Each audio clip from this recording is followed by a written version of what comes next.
I'm an incel, my rule is shit. I'm a Christian, and I have big tits. I'm a Buddhist, and I wear no clothes. I'm a pedo, and I think that shows. Damn, it's this, you know what I am saying? I'm hanging at the playground watching kids play. I'm an alpha, I live with my dad. You're a simp, bro, and I'm just a Chad. I'm a black belt, you know what it is. And my carpet is all covered in jizz.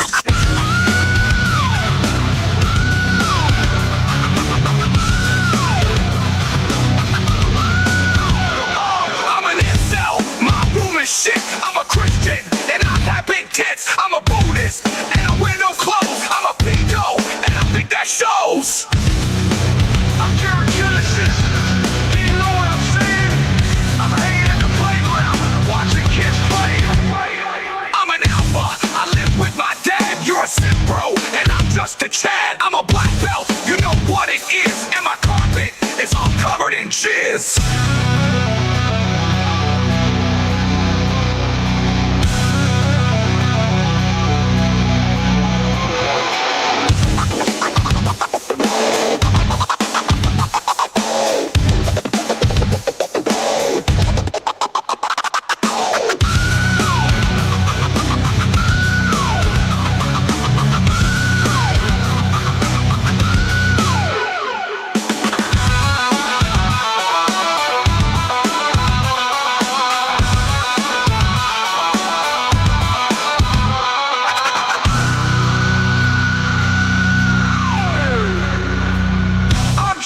Genesis, do you know what I'm saying? I'm hanging at the playground, watching kids play. I'm an alpha, I live with my dad. You're a simp, bro, and I'm just a Chad. I'm a black belt, you know what it is. And my carpet is all covered in jizz. I'm Jared Genesis, do you know what I'm saying? I'm hanging at the playground, watching kids play. I'm an alpha, I live with my dad. You're a simp, bro, and I'm just a Chad. I'm a black belt, you know what it is. And my carpet is all covered in jizz.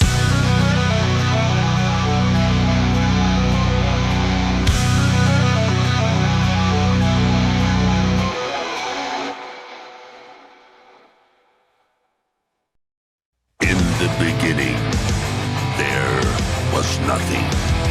And then there was the Drunken Peasants Podcast. Say, man, you got a joint? No, not on me, man. I don't have facts to back this up. It'd be a lot cooler if you did. Why did somebody in the DP fam send me Jared's dick? What the fuck? Lick my butthole, he laughed. From the strangest corners of the internet, here to bring you opinions of the world from an altered perspective. Here are your hosts, the Drunken Peasants. Hello, everybody. Welcome to the Drunken Peasants. Fuck it. Episode Do it live. 1615. Doing it live, 1615. Shabisky's not here yet. Why would you think he'd be here early? Don't ask. You know he wouldn't be here early, and you saw that we were starting early. It's because we got a lot of stuff to get into, so we'll wait eventually. He'll be here eventually. You know he's still sleeping, right? You know he's definitely still sleeping. I mean, it's 5:15 p.m. That's early, right? Yeah, so everybody give the stream a like. If you want to help out with the ghoul, I don't know why the ghoul isn't showing. That's very strange. Let me see what's going on with that, because it should definitely be showing. Where is it? Refresh cache. Oh, there it is. I don't know why it did that, but there it is. The ghoul has returned. So, yeah, the ghoul has returned. We are ready to get into some of this Afroman stuff. I thought I'd do something different than the usual. I know Shani has a new video out. I'll watch it tomorrow or the day after, whenever I get to it. You know what I'm saying, bro? All right, so Let's check out. I guess we're just gonna get into the Afroman stuff and see where this goes. Okay, because it's very long. We're gonna skip through a lot of stuff because because a lot of it's court videos and those obviously take a long time. So we'll kind of skim through it. I wonder if I could find the original news story.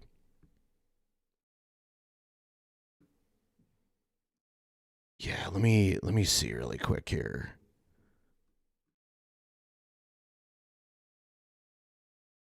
And then we'll have the aftermath of this, which is ridiculous.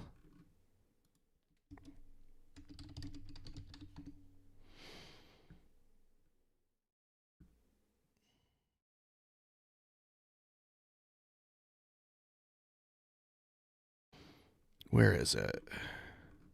Yeah, they were like counting his money and shit. They like found money that he had in cash and were like counting out his money. It was really weird.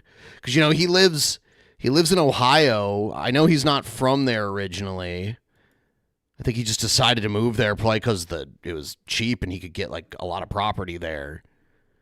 And they were like, "Oh, there's a rich black guy from California that moved here." Fuck Jared Genesis, that fat piece of shit. Fuck Jared Genesis, that fat I piece of shit. harass Anita Fuck Jared Sarkeesian Genesis, at a that's gaming event. No, I went to a bar that was like for tabletop gaming, and I was sitting there playing a game with some people, and then Anita Sarkeesian walked in maybe like 30 minutes later and sat down at a table behind me, and I took a picture of her sitting behind me over my shoulder. And then I left eventually, and then I posted the picture on Twitter, and she overreacted for sympathy later on. But I didn't say a word to her or get anywhere actually near her. She was sitting like, probably like 30 feet behind me, 40 feet, and I didn't say a word to her. But I did post the picture, and it was funny. So there's that. All right, let's watch this because this is good. This is after the whole trial. Information on Wednesday. They fucked up parts of his house and went through all of his shit for a bogus warrant. And then when he made a few songs making fun of them, they sued him. That's so bitch made. Such crybaby police. They're like, "Oh, the rich black guy from California is here. Let's harass him." A jury sided with Afroman, saying his Lemon Pound Cake album is protected free speech. Afroman, the free speech warrior we didn't know we need, joins me now. So great to have you, Afroman. And let me begin by saying congratulations on your tremendous victory. Thank you. Thank you. Thank you. Appreciate it. So have you been surprised by how this case has kind of blown up? Yeah, I'm wondering if he had a countersuit, which isn't something I've heard yet. Did he have a countersuit where he was suing them back? Into such a cause celeb that you have people talking about wanting to teach it in law school classes. Yes, I am surprised. It was a big deal in my life, but I didn't know it was a big deal to the world. After the raid and no charges were brought against you, you were completely exonerated. Did you ever think about just kind of walking away from it all? I didn't cry. I took it like a sport. Mm-hmm. I wrote songs and I put out an album, and that album was designed to pay for the damages that they did. And, that was my way of walking away from it. Cracking a little joke, investing in it in some music, and hoping I raised enough money to pay for the damage. So obviously a lot of people have commented on your marvelous suit. What is the meaning of that suit? Why do you wear it? This suit is for freedom of speech. And it represents the American dream, the rags to riches Cinderella story, the hope. It symbolizes hope. Did you have any interactions with any of the officers? Yeah, I see. I see a dirty look every now and then. But you didn't have any friendly exchanges with them? What a weird question. Did you have friendly exchanges? Actually, I rode the elevator down with Officer Poundcake.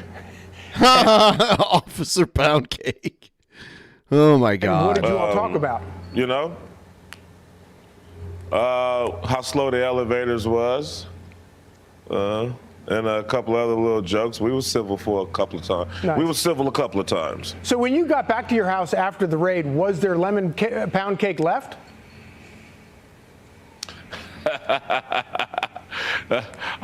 I think they confiscated that too. I was just, I wasn't. My mind wasn't on cake at that particular time. I was really tripping on my door and my gate. Yeah.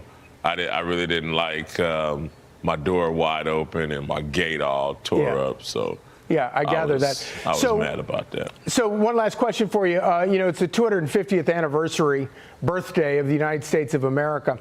What is your message to the United States of America on our 250th birthday? This is home. And I love everybody.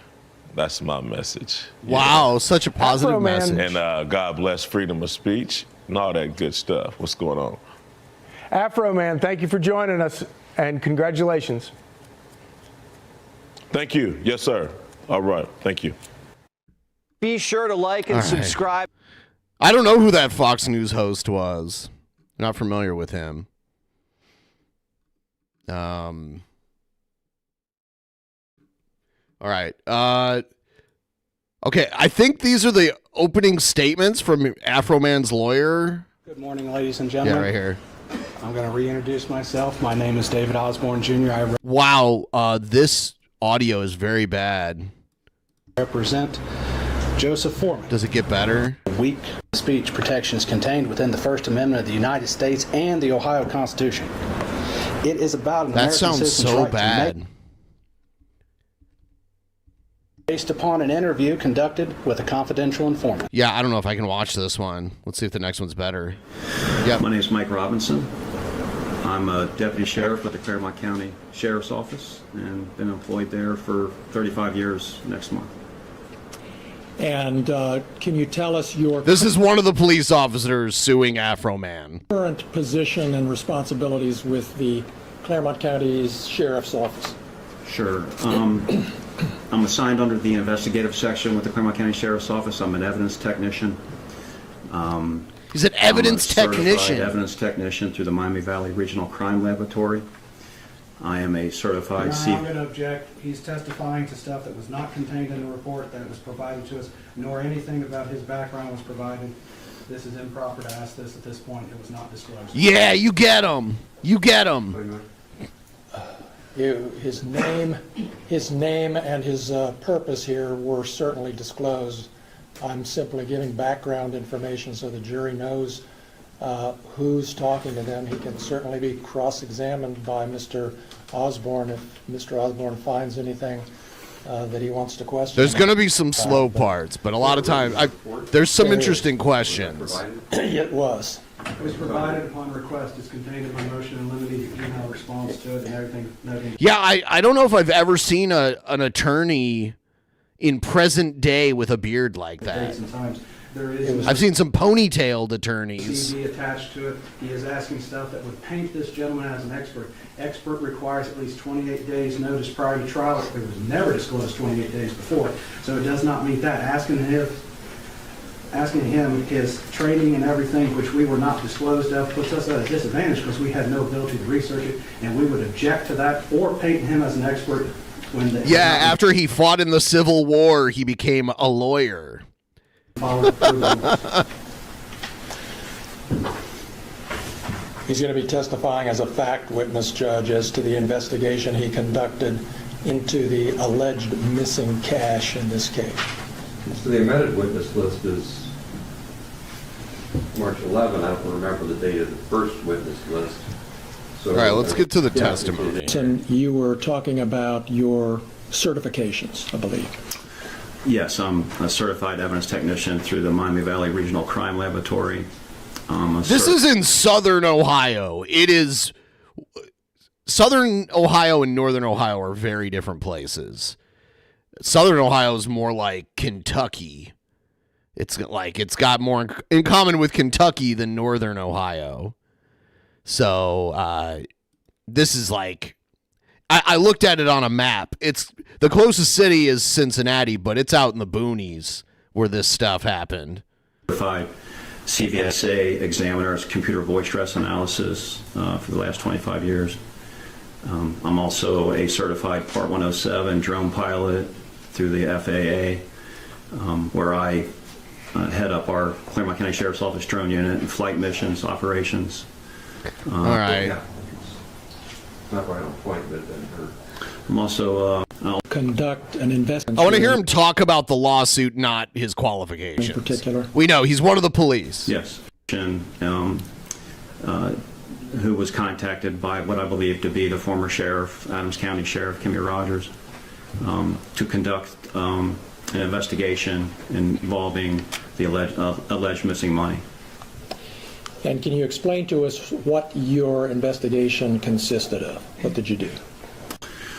Well, I met with Sheriff Kimmy Rogers, and I wanted to conduct an audit, actually, of the property evidence room that consisted of monies that would be brought in or had been brought in by deputies, detectives, agents, and so forth. So Sheriff Kenny Rogers. We were given, when I say we, my partner and I were given full access to that, where we counted monies that were brought in from other investigations and so forth. And is it fair to say that your investigation really focused on an alleged cash discrepancy from a search warrant that had been executed not too long before? Oh, I see what this... So this guy wasn't one of the cops that did the raid. This is a cop that I guess there was a miscount, because Afroman was saying that they took his money. That's correct. And can you tell us any more about that investigation? For example, does the name Brian Newland ring a bell to you? Yes.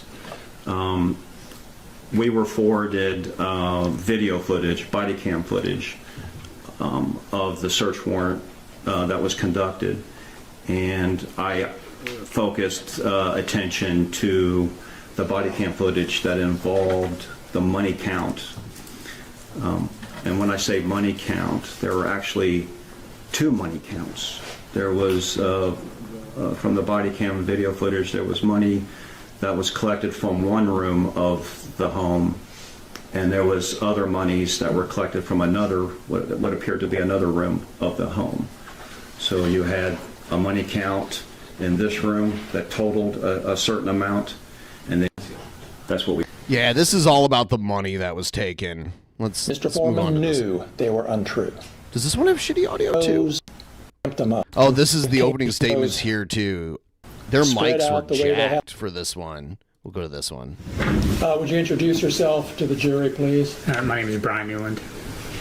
Yeah. Okay, so I've heard the song that Afroman made about this guy, and it was very unflattering. I guess we'll hear about that. And Mr. Newland, where do you live? No street address, just generally? I live in Adams County, Ohio. And how long have you lived in Adams County? From 1995 to 2010, and then from 2015 to current. What were you doing between 2010 and 2015? I was in the United States Army. Honorable discharge? Yes. What do you do for a living? I'm a police officer. And when did you start in law enforcement? I originally started in law enforcement in 2014. He's got a weird voice. Hey, you, pull over. Was that? As a deputy sheriff. Get down on the ground. The Adams County Sheriff's Office. And then how long were you a deputy in the Adams County Sheriff's Department? The Adams County Sheriff's Office was my first full-time job in law enforcement, and that was from 2014 until 2023. All right. And why did you become a deputy sheriff? After I got out of the military, I just wanted a job that I thought would be exciting, something different, so I chose law enforcement. Do you have family here in Adams County? Yes. Can you tell us who? All my family's here. My kids, my grandparents, my mom. How my is this brothers, relevant to a lawsuit? Cousins. Oh, he's going to claim. Oh, I know. He's going to claim that the song about him is it like damaged his reputation locally. Aunts, uncles. Did your children go to school in Adams County, or do they? Yes. You were involved in the execution of a search warrant back in August of 2022. Yes, I was. And I want to take you back to the night of August 21st, 2022. Were you part of a team that searched Mr. Foreman's home? Yes. What was your role in obtaining that warrant? I prepared the search warrant based off information I was provided, and then I met with the judge and the prosecutor at the time prior to serving the search warrant. And was a warrant approved? Yes. Yeah, I don't know how this warrant got approved. What the subject of the search was?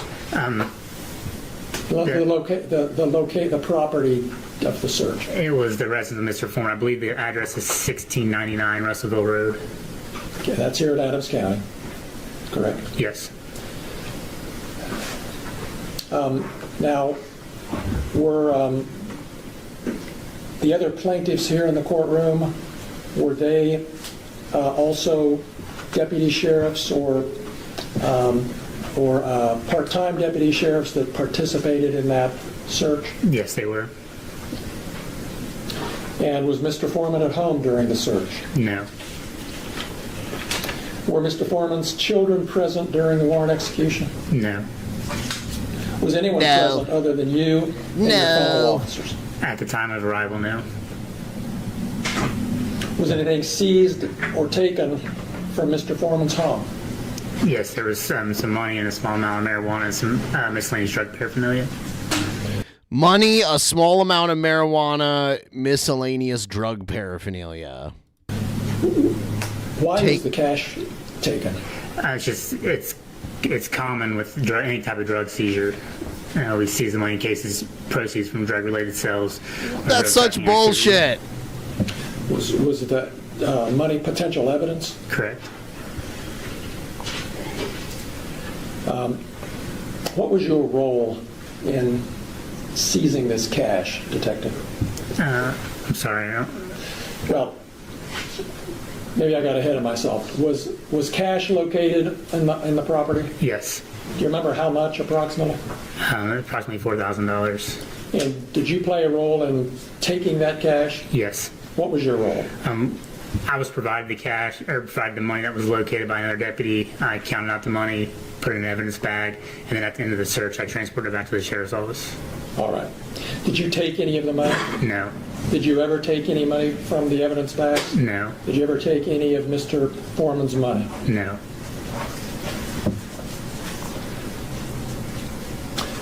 Was your counting of the cash recorded on your body cam? Yes. And have you had a chance to review that? I have.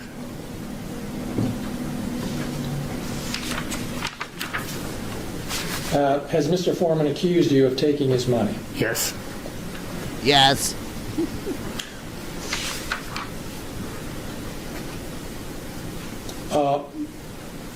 Are you aware that the cash was ultimately returned to Mr. Foreman? Yes.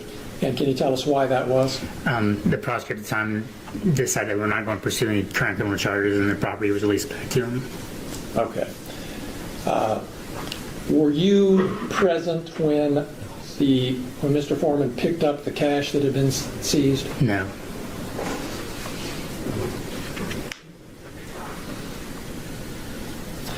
Do you know whether any press was invited to attend the return of this cash? I learned that there was later. Okay, but you weren't there. Correct.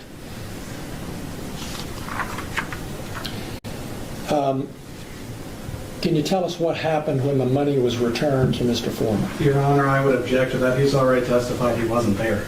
Yeah, what the fuck? Okay, let me rephrase it. That's fair. Was an allegation made that there was less cash than there should have been? Yes. And who made that allegation? I believe Mr. Foreman. How did you learn about this discrepancy? The evidence technician that releases property had called me and told me that the account was short. Tell us what you mean by that. The account was short. Just that there was more money listed than what there was inside, and that was less money was returned than what was indicated. And where was this amount indicated? On the bag. On evidence bag? Correct. So I'm understanding you correctly. The amount of money that was indicated on the evidence bag was more than what was actually returned to. Yeah, is he like inhaling helium or something? What a weird voice. Could you imagine him telling you what to do as a cop? Mr. Ford. Correct. All right. And were you able to account for that discrepancy? I wasn't, no. What happened? Once the allegation was made, the sheriff contacted the Claremont County Sheriff's Office to conduct an independent investigation. Do you know whether an independent investigation was conducted by the Claremont County Sheriff's Office? Yes. And do you know the results of that investigation? They were to determine that I miscounted the money during my original count. Right. Did they clever story that any money had been taken? They said there was not any money taken. Did that stop Mr. Foreman from continuing to claim you had stolen $400? No. Did he accuse anyone other than you of stealing money? Multiple times he accuses all of being thieves. Well, you guys all broke into his house together and stuff was taken from his house. So, do you know where he made these allegations? Instagram, Facebook, YouTube, social media. How did you learn about these accusations on the internet that you were a thief? Friends and family were sending them to me. Were the accusations true? No. Oh my God.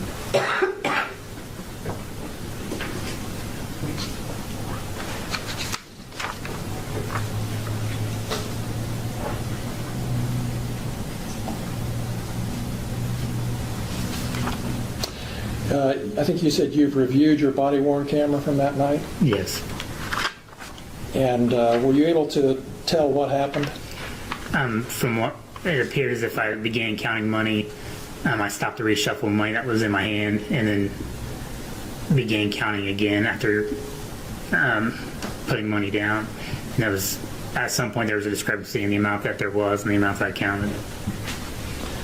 Was it a miscount? Yes. Oh my God. It was also a miswarrant, right? Now, were any charges ever brought against Mr. Foreman as a result of this warrant execution? I may have asked you that. I'm sorry. No. Sometime after the execution of this warrant, Detective Newland, did you become aware that Mr. Foreman... It's crazy how they can come there on a bogus warrant and still, like, take all your shit. Posted certain things other than being a thief about you on social media? Yes. And how did you learn about these posts? Friends and family were also sending them to me. Please like the stream, by the way, if you haven't already. And if you want to help with the ghoul, I'd appreciate it. And Shabisky will be here eventually, I guess. He hasn't responded yet. Ms. Gratzer, could we see exhibit? He does sound like Sturgis. That is actually a good point. That is a good point. 16? Yes. We need to switch it to the HDMI. I'm right. Yeah, they fucking broke into his house. They didn't pay to fix his gate and his door. They took some of his stuff. And it's unclear if he got all of his cash back. And then they sued him for making videos making fun of them. So what is she wanting its card on? She needs to switch to left law, I believe. It's left. All right. There's Afroman in his American flag suit.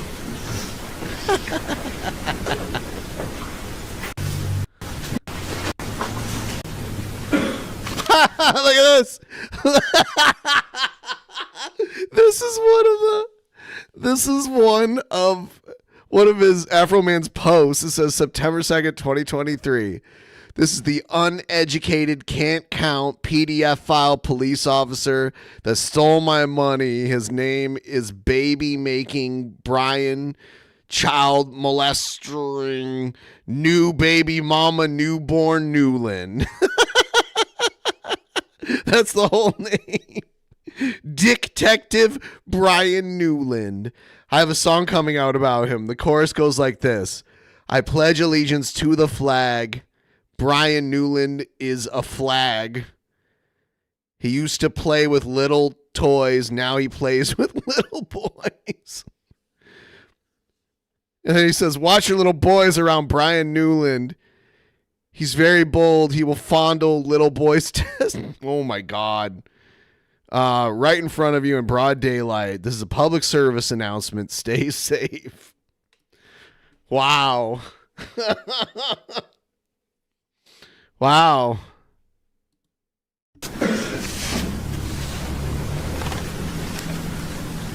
Detective. Oh my God.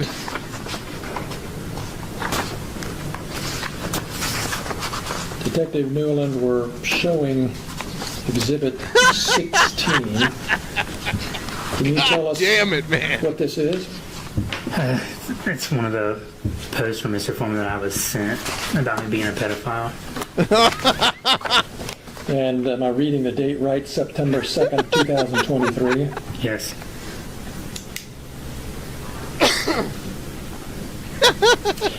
And I'm not going to ask you to read it, but I will read part He's of it. He's going to read it. To Yay! make sure it's in the record and that people are clear on what it said. This is the uneducated, can't count pedophile police officer that stole my money. His name is baby-making Brian, child molesting, newborn baby mama, newborn Newland, Detective Brian Newland. I have a song coming out about him. The chorus goes like this. I pledge allegiance to the flag. Brian Newland is a flag. He used to play with little toys. Now he plays with little boys. Watch your little boys around Brian Newland. He's very bold. He will fondle little boys' testicles and butt cheeks right in front of you in broad daylight. This is a public service announcement. Stay safe. Did I read that correctly? Yes. Oh my God. Exhibit. Oh my God.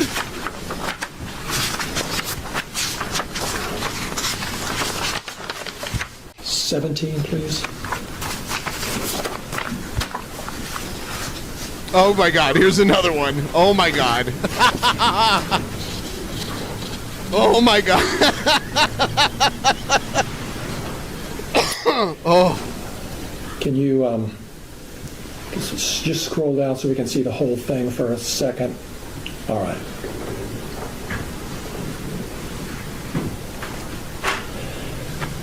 So I'm not going to read this whole thing, but no, read it all.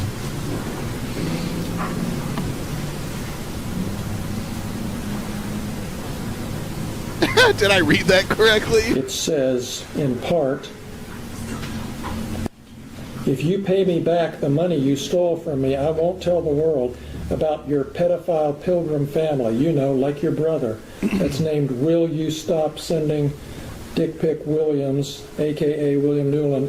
If you get arrested in Abbs County, all you got to do is lie on me and Brian will let you go.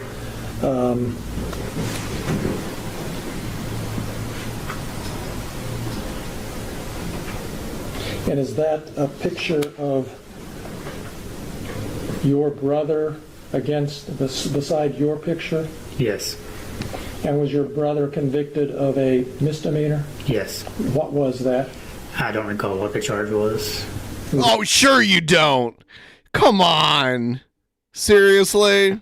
A misdemeanor charge? It was a misdemeanor, correct. Did you have anything to do with that crime? No, I did not. Have you ever been accused or convicted of pedophilia? No.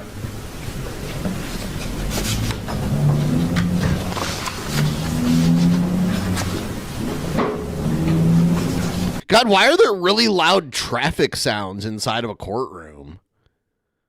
Like, seriously, shouldn't... Let's look at, let's see, number 18. Is that a video? Yes. Are they drag racing out front of the courthouse? Should we play the whole thing? Or what, do we have a clip? Yes.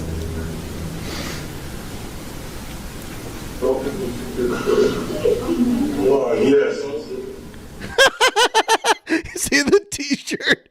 Baby making Brian Newborn Newland. Baby making Brian Newborn Newland. Yeah, the serial statutory rapist. Oh my God. With the pedophile brother fired from the People's Police Station. Will you stop sending Dick Pig Williams? All right, and let's take a look at number 10.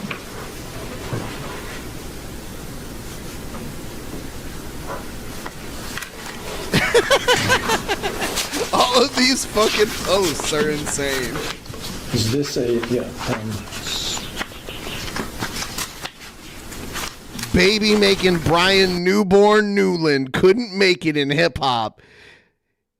He used to do hard drugs. He snitched on all his friends, then joined the sheriff's department. Now he steals money from traffic stops, bogus raids, and from the Adams KKK County Sheriff Evidence Room under the camouflage of law enforcement.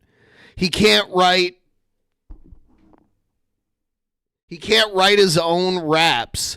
That's why he became Adams KKK County Sheriff, so he could steal money from a real rapper. okay. Let's see. I don't know if it's a video of him rapping or something. It says there in the third or fourth line. Did you ever do hard drugs, Detective Newland? No. No. He snitched on all his friends. Do you have any idea what that's all about? No. No. Now he steals money from traffic stops, bogus raids, and from Adams KK County Sheriff Evidence Room under the camouflage of law enforcement. Did you ever steal money from a traffic stop? No. Did you ever steal money from anybody? No.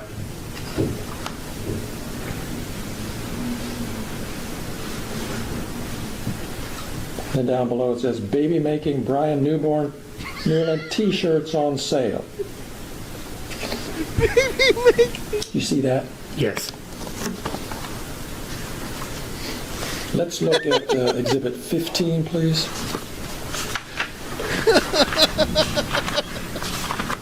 It's so stupid. Baby making Brian Newborn Newland, thief, cheater, and brother of a PDF file. I hope this post doesn't bring him any humiliation, ridicule, mental stress, and loss of reputation.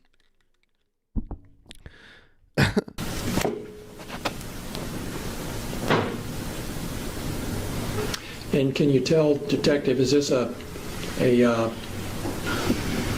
picture of you at the entering the or somewhere on the property of Mr. Foreman during the search? Yes.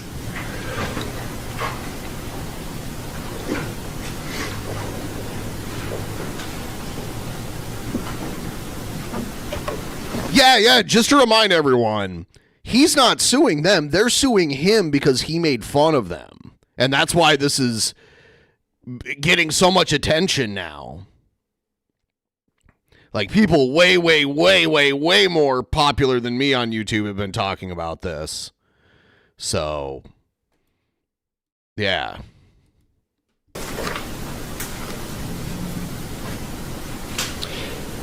And let's take a look at 14.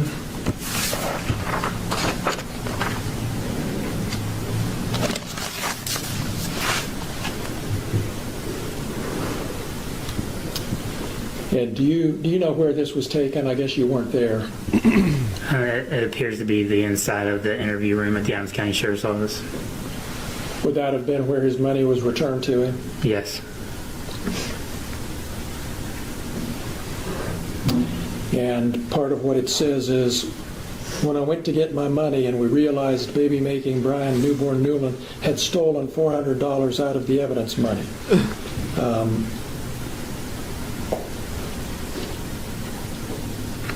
Again, did you ever steal any of his money? No. Let's take a look at Exhibit 15, please. Or did we do 15? Yes. Sorry. Number 2.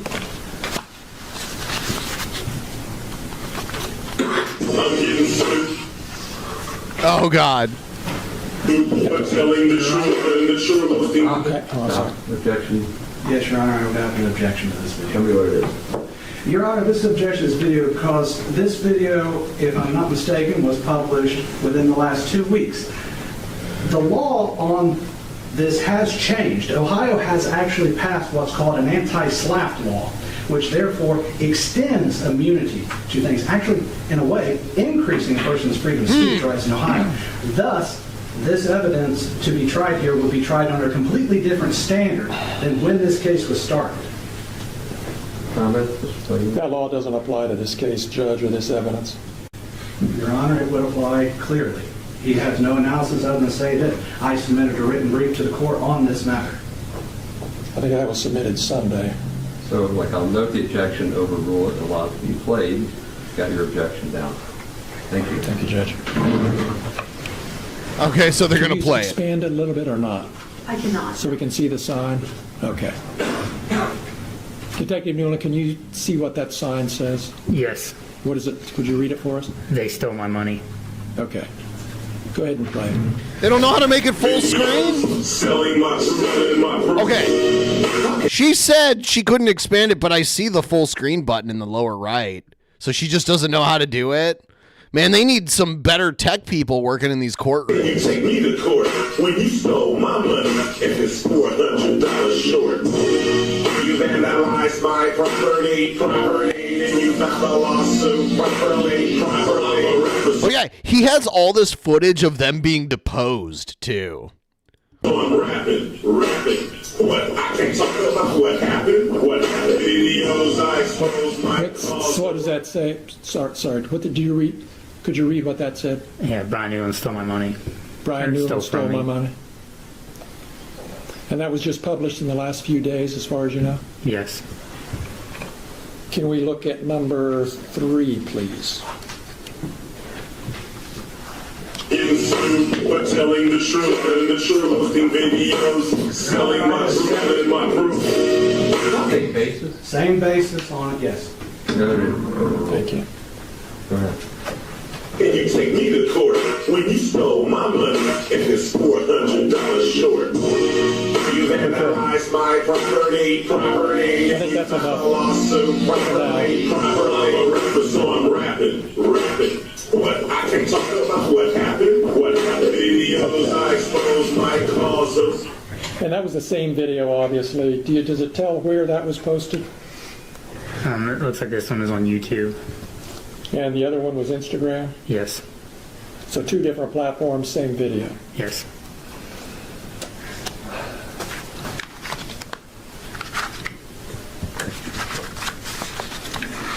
And...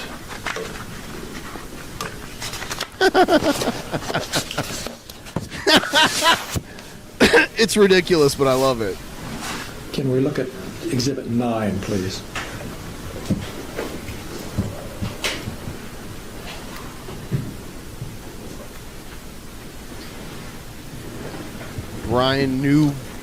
Baby-making Brian Newborn Newland.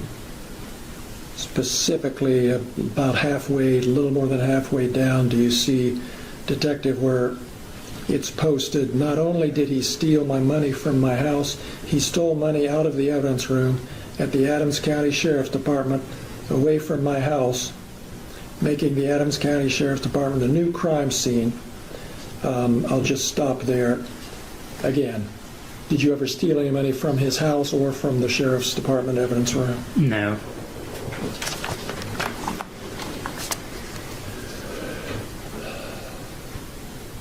What's the platform? Can you see what that one was, Detective? I can't see on here. Looks like Facebook. Is that Facebook? No. It's Facebook. I'll represent that it's Facebook, Your Honor. Go ahead.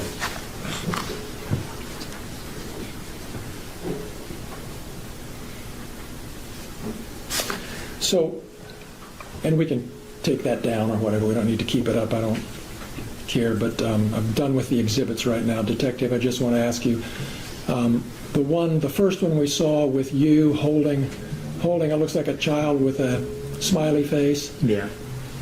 What was that originally a photo of? That was from one of the shop with the cop events at the sheriff's office. Well, what's a shop with a cop event? It's where the community donates money, and then local law enforcement will take lower income children to Walmart and let them shop for Christmas. And did you participate in that event regularly? Yes. And do you know what year that picture was taken from? I don't recall. All right. And the little boy you were holding there, can you tell us anything about who that was? Not his name, of course, but who it was?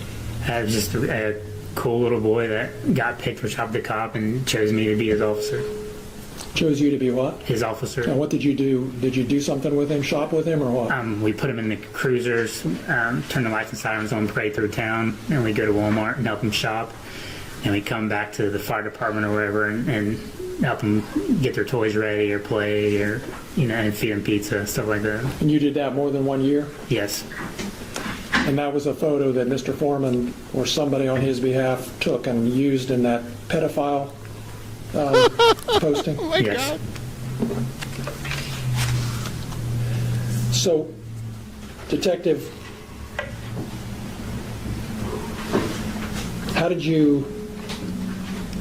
what effect did it have on you when you saw these posts that you're a pedophile? I was angry, sad, depressed, upset. Why were you sad or upset? Isn't it just somebody exaggerating or making jokes or making a comment? I didn't find it funny at all. I work in law enforcement, have kids, have friends, family. I was involved in the schools. And then I'm being blasted all over social media for the entire United States to see that I'm a pedophile. To see that you are? Hold on. How did he say that? Hold on. That sounded like an admission. Hold on. Hold on. Have friends, family. I was involved in the schools. And then I'm being blasted all over social media for the entire United States to see that I'm a pedophile. Hold on. Hold on.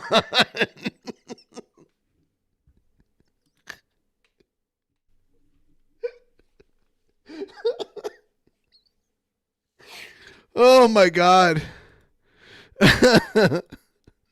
Sad or upset? Isn't it just somebody exaggerating or making jokes or making a comment? I didn't find it funny at all. I work in law enforcement, have kids, have friends, family. I was involved in the schools. And then I'm being blasted all over social media for the entire United States to see that I'm a pedophile.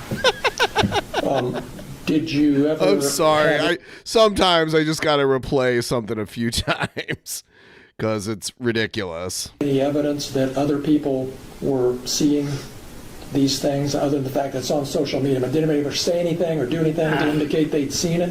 I've had comments made to me since day one. Like what? If you want the most recent example, yesterday there was a cheer competition in North Adams. I walked my 3-year-old son in to watch his sister cheer, and somebody asked me if that was another little boy I'm touching. Yesterday? Yesterday. Where? What competition? At the North Adams cheerleading competition. What other examples? Every time you go to an event, another comment's made or somebody says something. Another one I can recall was Meet the Team Night for my daughters. We was in line to get slushies and people were making comments behind me. What comments? Just called me a thief and a pedophile and why was I there? And then started playing music, playing some of his songs on their phones. Some of Mr. Foreman's Afroman songs? Yes. This case isn't about your kids, they're not plaintiffs, but did this have any effect on your kids that affected you in turn? Your Honor, I'm going to object to this. We had a motion, I filed, and I responded.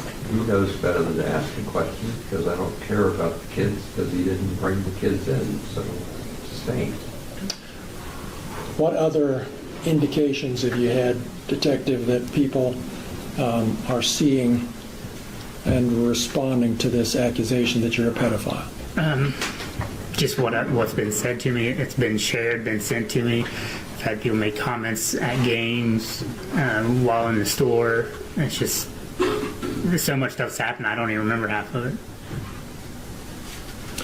So you were a Hamilton County deputy sheriff. Sorry, I said that earlier. You were an Adams County deputy sheriff, and you're not anymore? Correct. Why? I ended up leaving the sheriff's office just because of this, because of being called a pedophile and a thief.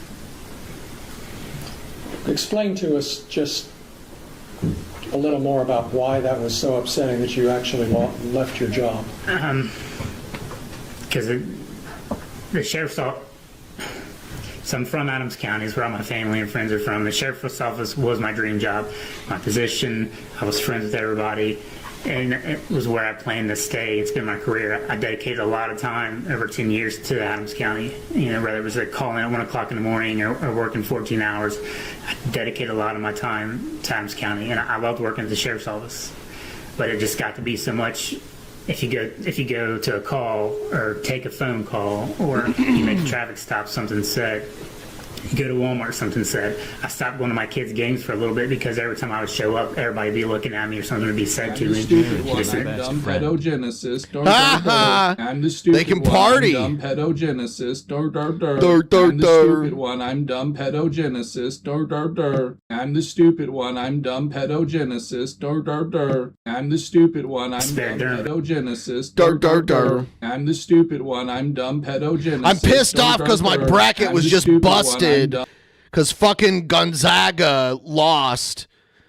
Sucks. I know a lot of you don't even know. Like that's just trash. Embarrassment. So when did you leave the sheriff's office? I ended up leaving in October 2023.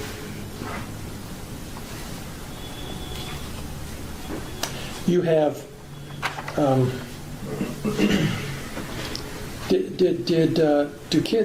do your kids' friends come to your house and hang out? They don't anymore. Did they used to? They used to have huge slumber parties, especially on their birthdays. They'd have 10 or 11 kids over, and essentially once this started, it stopped. I don't recall the last time my daughters have had a friend over, if they've had one ever since then.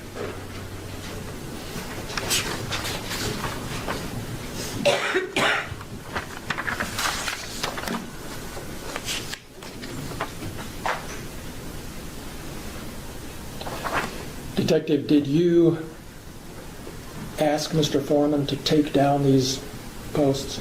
I didn't personally. Did you through your attorney? Yes. And have they been taken down? No. Are they still there? Yes.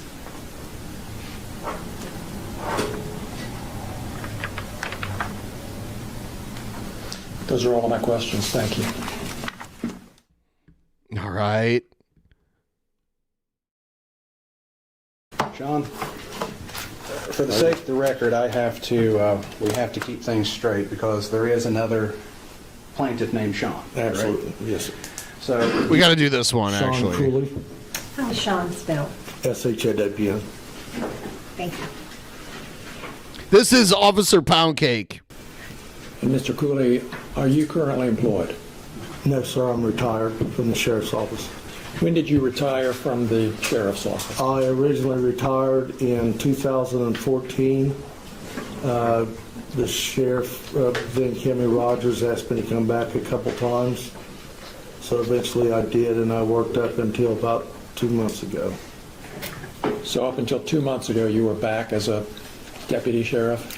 Yeah, I started out as a part-time deputy, and then as their manpower dropped, I went ahead and took a full-time position to help them for a while. And that's here in Adams County, correct? Yes, sir, it is. When did you begin with the Sheriff's Department? Sheriff's Office? It would have been late 80s, early 90s. Okay, long time ago. Long time ago, yes. Do you have family here in Adams County? Yes, sir, I do. How long have you lived in Adams County? Over 40 years. And one of your family members is Justin? Yes, sir, that's my youngest son. And he's another plaintiff in this case? Yes, sir, he is. You worked with him for a while in the Adams County Sheriff's Office? Yes, I did. Most of the time we were different shifts. Okay, but I meant you worked for the same Sheriff's Department for a while? Absolutely, yes.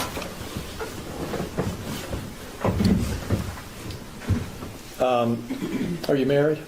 Yes, sir, I am. How many children? 4, 2 girls and 2 boys. Did they go to school here in Adams County? Yes, sir, they did.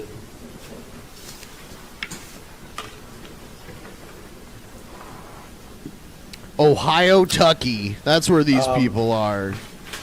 Sean, do you remember giving me a call back in late 2022? Your Honor, I'm going to object here. I do believe he's starting to move into the realm of attorney-client privilege and opening that. If he opens that door, we do intend to exploit it. And so we would just give the court notice that's what we believe is happening at this time. Thank you for the heads up. See where it goes. Thank you, Judge. Let me ask the question this way. Were you looking for an attorney in the fall of 2022? Yes, sir, we all were. And just in a nutshell, what were you trying to accomplish by contacting a lawyer? The posts and the things that were put on the internet about us as far as us being thieves and different things with our image. We had went to the sheriff when this originally started. Mr. Foreman had an attorney. We had 2 attorneys prior to this one. We had the sheriff contacted, try to get it stopped. Then again with the next one, then again with this one. So our only other alternative was to try to file some kind of suit. And that's why you ultimately decided to file suit to get it to stop? Yeah, that was our last alternative. Has it stopped? It's gotten much worse. Yeah, because you filed the suit and then it got worse. Part of the team that executed the warrant on Mr. Foreman's property? Yes, sir, I was. Did you steal any money? No, I did not. Did you have anything to do with the money that evening? The only thing I had to do with the money, I sat in the kitchen and talked to Mr. Foreman's wife. Mr. Foreman's wife, Angela? Yes. Now, let me just stop you Or there. ex-wife. Oh, thank you. Ex-wife. Let me stop you there for just a second. How did Angela Foreman end up being in the kitchen of the home that evening? I don't know which supervisor it was that let her come in. Your Honor, I'm going to object to this line of questioning. If the search warrant is not going to be an issue, if we want to open that door, then I will ask to present that evidence and make that case. But Mr. Klingler now wants to bring up who everybody is there. So if he wants to open that door, I'm going to ask for the same latitude upon my presentation of the case. And I think the court has already made it clear we are not litigating a search warrant. I'll withdraw the question. I don't need to know how she got there, Judge. Just for everybody's benefits, they both pushed beyond what I was willing to do, so let's try to keep it focused. Thank you for withdrawing the question. Thank you, Judge. Take it again. You were explaining what you had to do with the money that evening, so go ahead. I was sitting in the kitchen on a stool, I believe. Brian Newland brought in a package that he said contained money, laid it there, and asked me to keep an eye on it. Okay. And who was in the kitchen? Sorry, who was in the kitchen with you? Mr. Foreman's wife. Okay. Or ex-wife, I'm not sure. Just the two of you at the time? Oh, there's people in and out. Other deputies? Other deputies coming in and out, going back and forth to their cars to get different items. I think Sergeant Walters came in at one time and talked to Mr. Foreman on the cell phone. Okay. So back to the cash. You were asked by Detective Newland to keep an eye on it, and what happened then? Well, that's what I did, and then a short time later, Mr. Newland came and got it and secured it somewhere. And that was the extent of your Yeah, I never touched the money, never was even really close to it. All right. Now, you mentioned earlier your reason for contacting a lawyer in this case. I want to just jump ahead right now to how these posts that referred to you and the other deputies as thieves, has that affected your reputation in the community, do you believe? Absolutely, there's no doubt it has. Well, tell us what makes you think that. You know, to understand that, you got to go back before this happened. We would go on calls. You very seldom ever have any trouble at anybody. Very, very rarely. You might get a drunk that was smart off or something of this nature. Then he starts calling us thieves on the internet, starts selling merchandise with our photo on it. So now when you go into a bar for a call, you've got people in there screaming, hey, you gonna steal all of our money, you know, or you go on a call. I had one guy come out of a bedroom after me, call me a thief and want to know why I sold Afroman's money. It just went from being a nice, quiet community, a job you felt safe in, to a place where you had to look over your shoulder every second. Do you, based on what you've explained and what you've been through, do you think some of these people who called you thieves really thought you were? Absolutely. Absolutely. Did you receive any phone calls about this? I would answer the phone at the sheriff's department because they were overwhelmed. I remember one day there was over 300 calls threatening us, calling us thieves.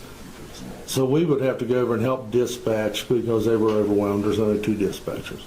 So yeah, they didn't call me directly, but I answered the phone. They would cuss me, threaten to kill me, threaten to kill my kids, threaten to kill my wife. And it got to the point to where my wife and my children couldn't even go to Walmart.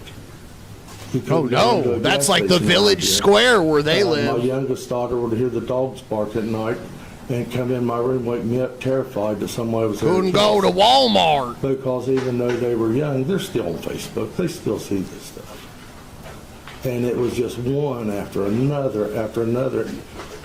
And when it would start to slow down, he would go back and do it all over again and get it all stirred again. Just like he did a couple days ago. Are you aware of posts that are continuing to come out as recently as yesterday? Some I are. I'm going to put my objection in place here. It'll take a second. So Ohio law has changed since April of 2025, giving more protections under the anti-stalking. With that, we would have a 60-day notice. So I sustained your objection. You can sit down. Thank you. Like at some point in time, we draw the line. I just drew the line of what's evolving in the public. Like we started this trial yesterday, so let's try to stay before yesterday. You're all doing a fine job. Thank you, Judge. Fluid. Yep. But the trial can't be that fluid.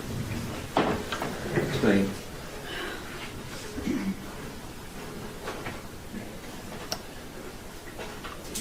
Are there any other examples that you can think of as you sit here today of ways that these posts about being a thief have affected you in a negative way? Why is Shabisky unprofessional? That really kind of upset me. I was doing an investigation as a detective, and I had to go all the way up to eastern Ohio on the Pennsylvania border.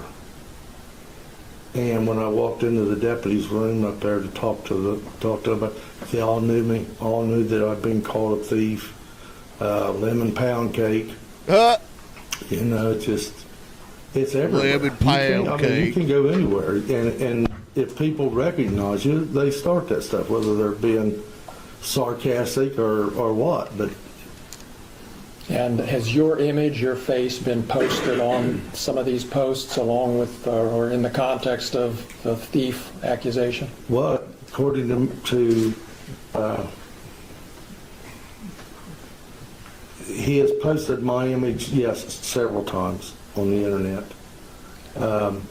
He sold. Yeah, he got a lot of those images from inside of his house on his security cameras. Pretty sure that means he owns that footage. He doesn't have to protect your privacy after that. Sweatshirts, T-shirts, things of that nature at all of his venues. Matter of fact, they were for sale at a smoke shop here in town. Okay.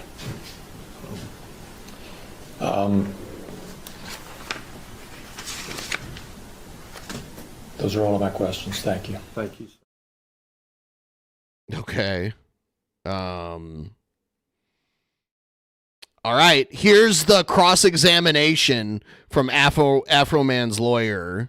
Sean, for the sake of the record, we have to keep things straight because there is another plaintiff named Sean. Absolutely. Right? Yes, sir. So, do you mind if I call you Sean or Sean Cooley during this time? Whatever you'd like. Well, let's rephrase that. Yeah, that'd be fine.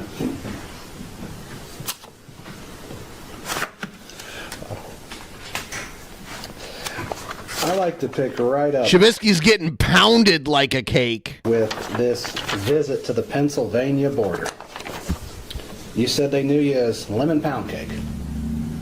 Yeah, that was what they referred to me as, a person. And they asked you for your autograph, correct? One of them did, yes.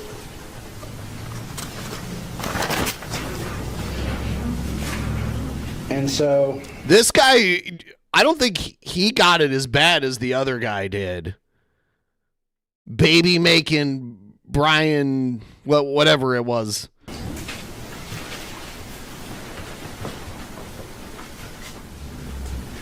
Your Honor, if you could have a sidebar about the Exhibit D that defense intends to exhibit. Okay, sounds good. I'll ask a couple of questions. So, Mr. Cooley, sorry, Sean, you were called Officer Pound Cake by Mr. Foreman? Multiple times. You received hundreds of pound cakes at work. I received hundreds of pound cakes at work. From different people. Okay. And the context of that name comes from a music video that Mr. Foreman created, correct? I don't know where he got it at, but you'd have to ask him that question. Okay. Well, I'm going to play what's marked Defense Exhibit D. Oh, he's going to play a little bit of the pound cake song. I'd like you to watch this. Okay. Oh, you got to turn it on. Oh.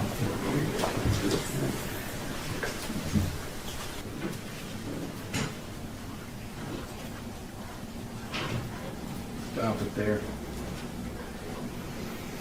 So you've seen Exhibit D, correct? Mm-hmm.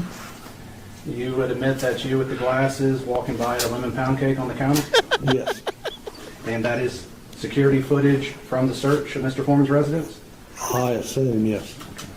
But there's no question that's you during the search? Yes. There is question? Or there's... No, that was me, yes. Absolutely. So during the search, Mr. Newland asked you to watch the money. Correct. And you watched that money until he came back and got it. Absolutely. I'm going to play what's going to be Defense Exhibit E. If you'd like a sidebar. Is there objection to it?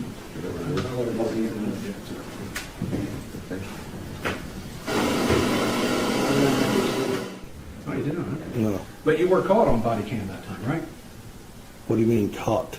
So other officers who wore body cam, you would be seen on that body cam, correct? Yes. So if I was close to him, I would have, yes. Oh, let me play this clip for you.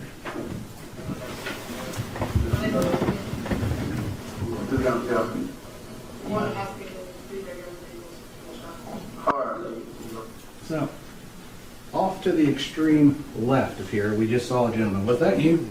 Yes, I believe so. So you are in this body cam footage?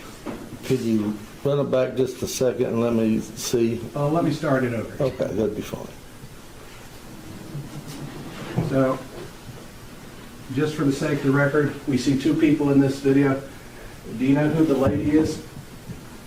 Yeah, I believe that's Mr. Foreman's wife, ex-wife. Who's the other gentleman in the doorway? I can't tell, but I don't know. Would it appear to be Kenneth Dick? It could be. It's just not. Kenneth Dick. My name is Actually, maybe look at this. I think this is a better image of it. Yeah, it does appear to be Kenny, yes. Because it is dark on my screen here.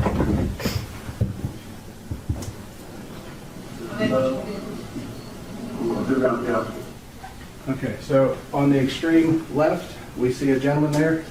Is that you? Yes, it is. And this would be during the search of Mr. Foreman's residence, correct? Yes.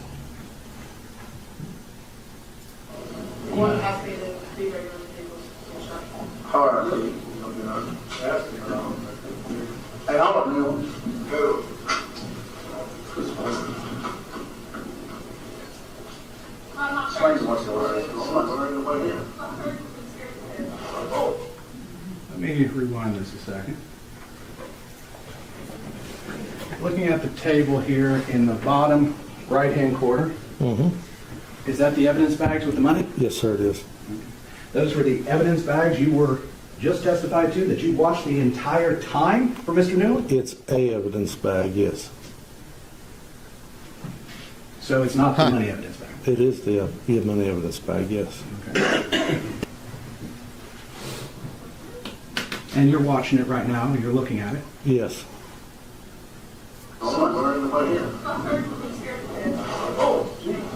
And you're walking outside now? Okay. Ha ha! The person following you?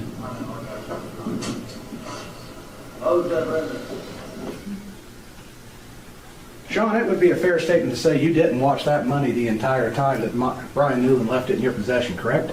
No, you are correct. But you can also hear me telling the deputy, keep an eye on that money. If you want to play Which it back. deputy was that? I don't know. I have no idea, but you can hear me and see me talking to another deputy before I walked out. The guy walking right behind you would have been the one. No, I was looking. The guy behind me would have been behind me. Just play it back and you'll see it. Okay, well, let's replay.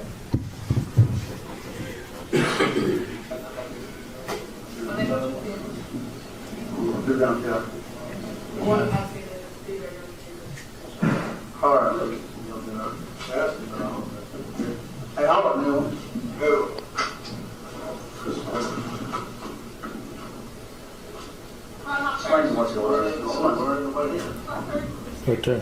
You said you're not worried, no one's here. No. Well, let's replay. I believe I told him to keep an eye on the money before that. Okay, let's play it again. Let's start at, well, let's go back to, did you agree that 0:16 seconds in? Yeah, that's after fine. that? Yeah. Am I the only person here with an actual arrest profile? I don't know. I don't know everybody here.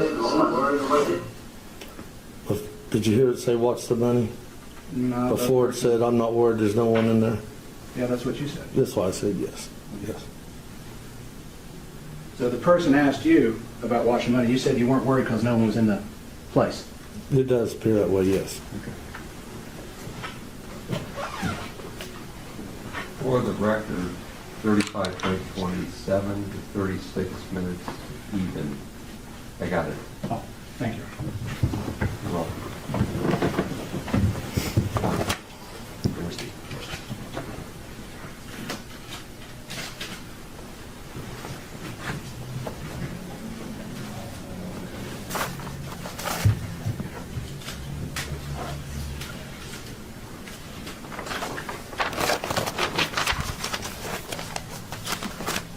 Now, I'm going to say this. I'm going to ask a question. I do not want you to tell me anything you have talked with any attorney with Mr. Klingler or his associate. I do not want to know that.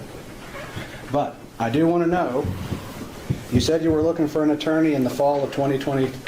23, correct? We all were. Okay. And so you employed an attorney to send a cease and desist letter prior to sending lawsuit, correct? No. Okay. The testimony was fall of 2022. The litigation was filed in March of 2023, just to make it record. Let me rephrase that then. So when I mistakenly referred to fall of 23, it was actually fall of 22, correct? What was the fall of 22? I'm not sure what You you're started looking for an attorney in the fall of 2022. I believe, I don't think I'm the one that made the original call for an attorney. Okay. It was one of the other deputies. We had discussed it. We had to have permission from the sheriff at that time to do anything. You took some of the phone calls, the threatening phone calls, correct? In dispatch. Yeah. Did you make a report of those? They were all documented, yes. And they investigated and traced the calls? Couldn't trace them. They were all ghost numbers or showed up as no phone number at all. So nobody was ever prosecuted? No one was called in to... Well, they couldn't find them. They don't have any idea who they were. Okay.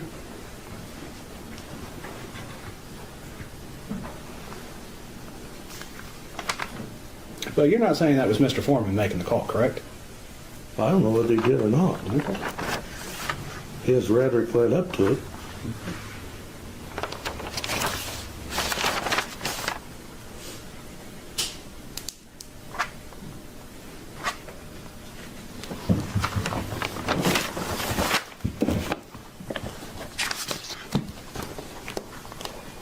It's the cake of regret.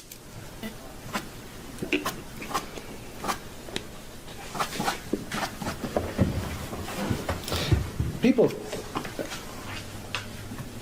during your significant time as a law enforcement officer, the public has criticized your duties, correct?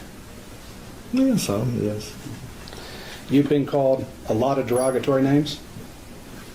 Not really. Okay. This may sound stupid, but I believe it applies to myself.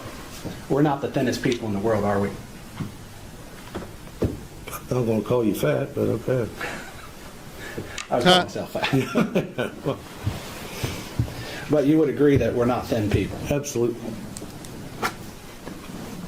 And you would agree that how you conduct yourself during a search and everything reflects directly on your reputation? Absolutely.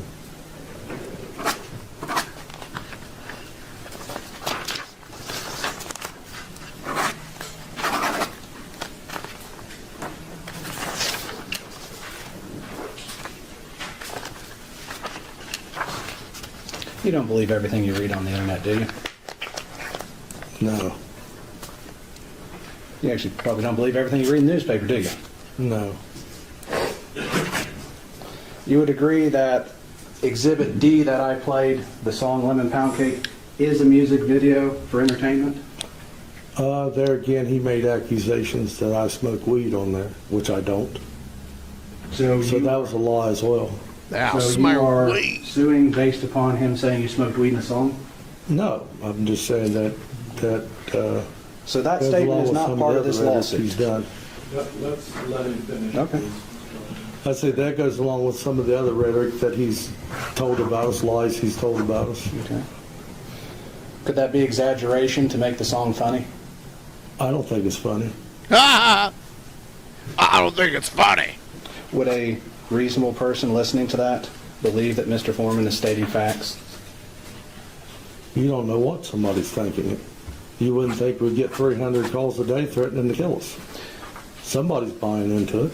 So when Jerry Reed sung the song, "When you're hot, and when you're not, you're not," and the judge said that to him right before he sentenced him to prison, that's an actual fact, or is that a exaggeration So for we're going to entertainment? strike all that because we don't know anything about that case, and he's not going to become a witness. So until you establish a foundation that he knows what you're saying, you don't get to testify.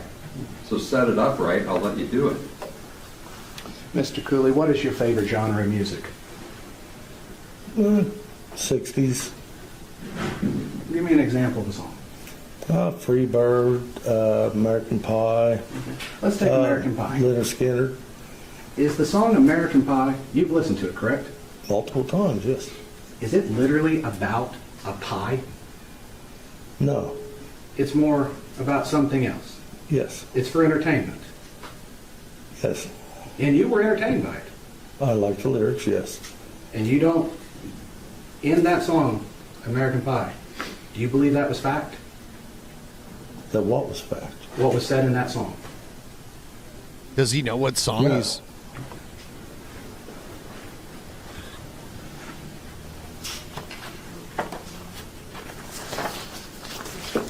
This may sound stupid, but when people talk about dirty defense attorneys, are they just saying I didn't wash my suit, or are they exaggerating?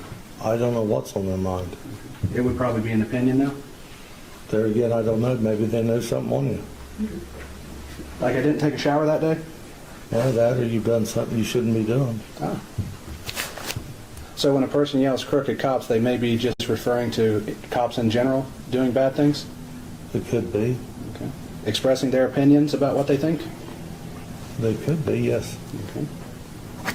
So I'm going to get this straight. So you're saying that being called Officer Pound Cake has colored you in a false light, correct? No. Okay, so being called Officer Pound Cake has nothing to do with this lawsuit. No. So the only thing that you're saying painted you in a negative light is the general comments calling the Adams County Sheriff's Department thieves, They're correct? calling me a thief. So there is a specific post that calls you a thief. There's photographs with me on it, and he's accusing all of us of being thieves, so that incorporates me as well. So it refers to the Adams County Sheriff's Department as a group then, and you're part of that. Just members of the Sheriff's Department, not the entire Sheriff's Office. But it doesn't list your name. Yeah, there's posts that list my name, I'm sure. You mean you're sure? I'm pretty sure that there was some that had my name on it. I mean, I don't recall which ones, but We haven't introduced any to evidence by your attorney. What posts are you referring to? I need a date and time. I don't know. I'm just saying that there could be. I don't know. There could be, but you don't know. Right, right. Do you mind keeping your testimony to what you know, not what you're guessing at? Yeah, I have done as far as I can. As far as you can.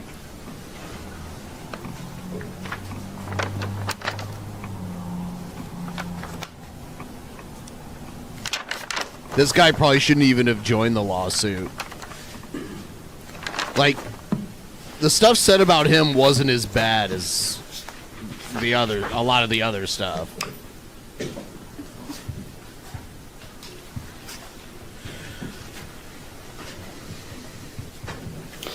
There's a whole bunch of this shit. Your defamation claim There's a is lot of based this. solely on being called a thief as a group of people, and you're one of those groups. I'm concerned about me being called a thief as well as my fellow officers.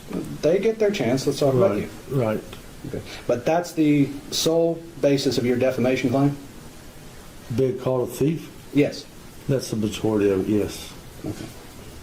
But not being called Officer Pound Cake? No. And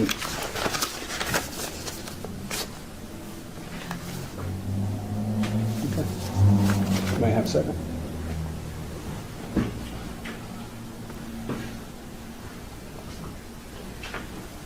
Your Honor, I have no further questions for this witness at this time. Redirect? No redirect. Thanks. All right.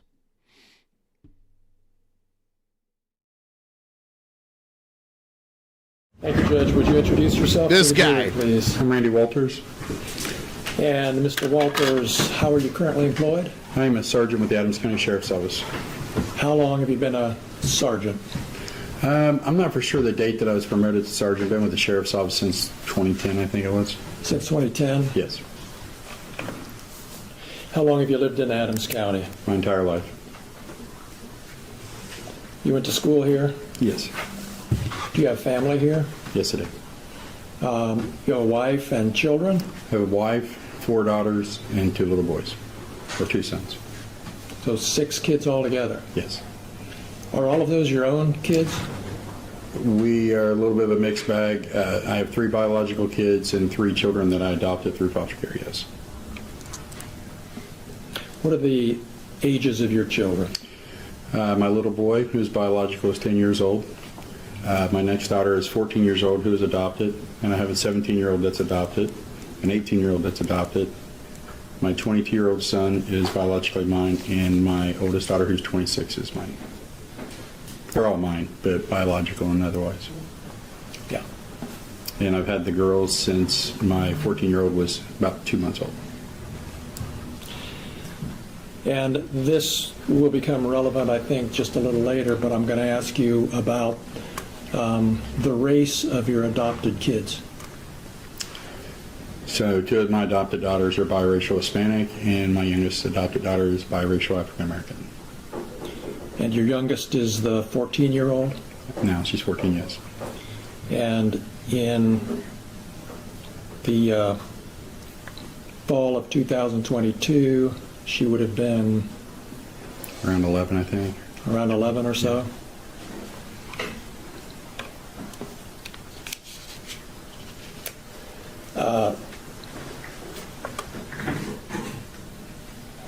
How'd you get into law enforcement? My father was a police officer, and it's just something that I've always worked towards doing. And you're the rank of sergeant right now? I am. And you took part in this search of Mr. Foreman's home back in 2022, is that right? Yes, I did. Can you tell us just a little bit about what your role was in that search, just generally? I was called in to assist with the search, and you have what's called an entry team. I was asked to come in and help with the entry team on the search. Did you have anything to do with counting or keeping the money that night? No. Have you been accused of stealing money from Mr. Foreman's home? Yes.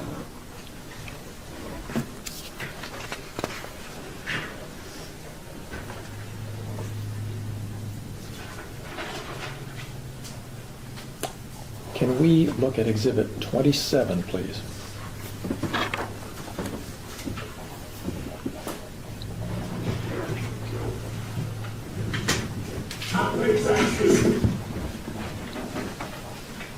Before I don't know if we can do this, Natalie, but can we see the date and the number of views on this? It's in the bottom. It's really hard to see with the way that the media playing system works because it's blocked by this gray bar, and the gray bar doesn't go away while it's paused. All right, so let's just play it and see what happens. Thank you. They should use VLC. I work daily. I get ready. My Beetle Bailey. Randy Walters. Private Pound. I used to look his wife. Doggy style. Could you see anywhere on there the date on this video? It says 3 years ago, 727K on the views.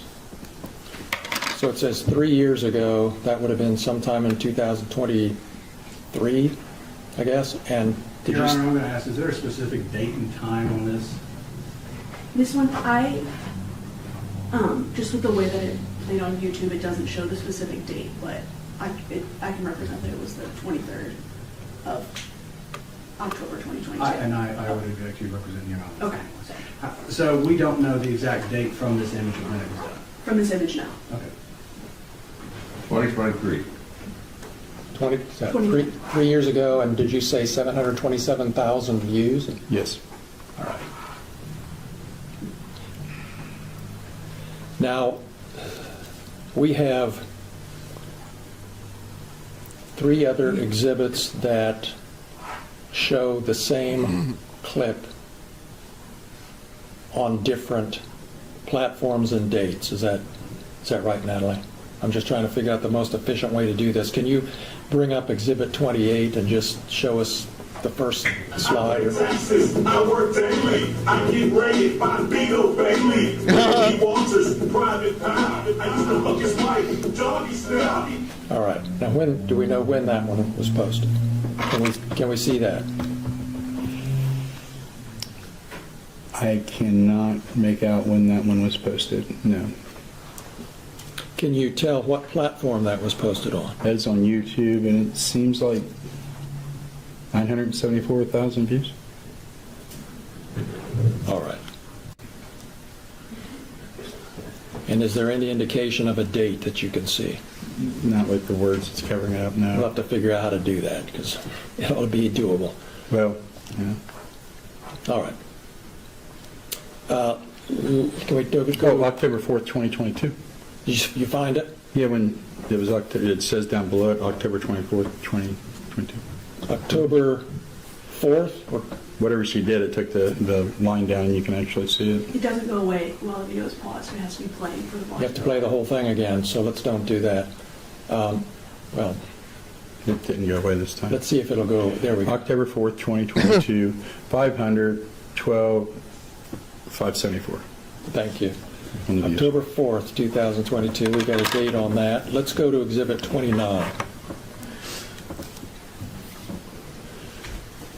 And before we... Okay.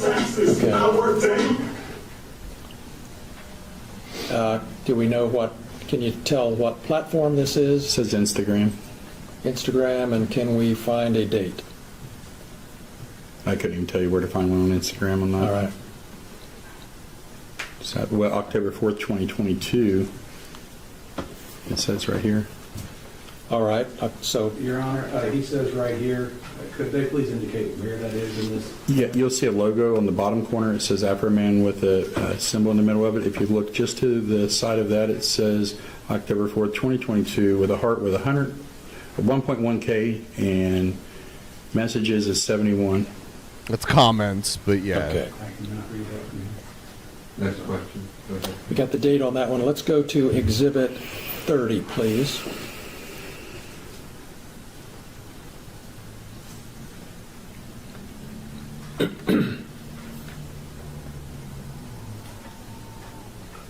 I work daily, I get raid, I beat up Bailey, Randy Walters, Private Power. I used to fuck his wife, Doggy Style.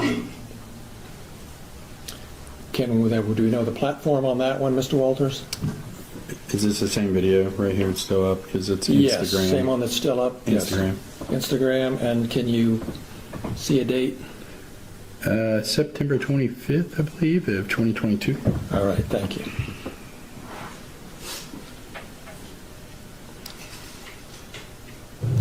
And can we look at Exhibit 26?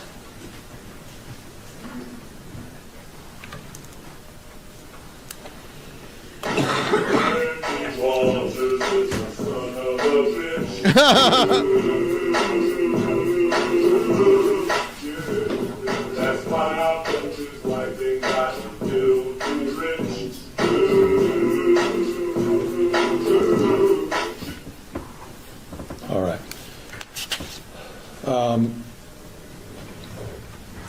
And I guess we should identify the platform for that one. Can you tell what platform that is? I believe it's Facebook, August 26, 2023. Thank you. All right. Did you become aware of these posts, Mr. Walters, at or about the time they were posted? Yes. How did you become aware of them? Of my personal post, I found out from my children.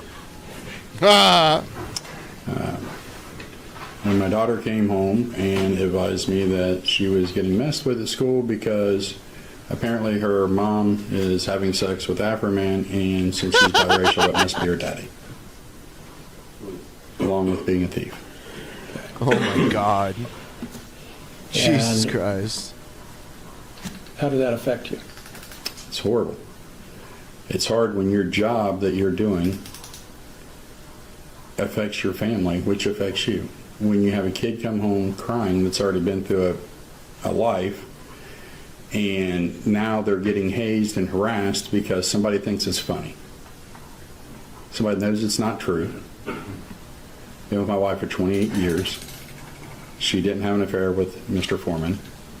She didn't make my daughter with Mr. Foreman.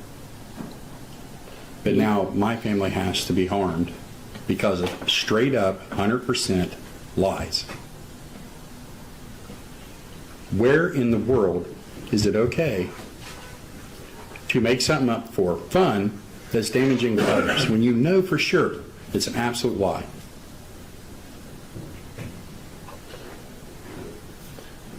That's a problem.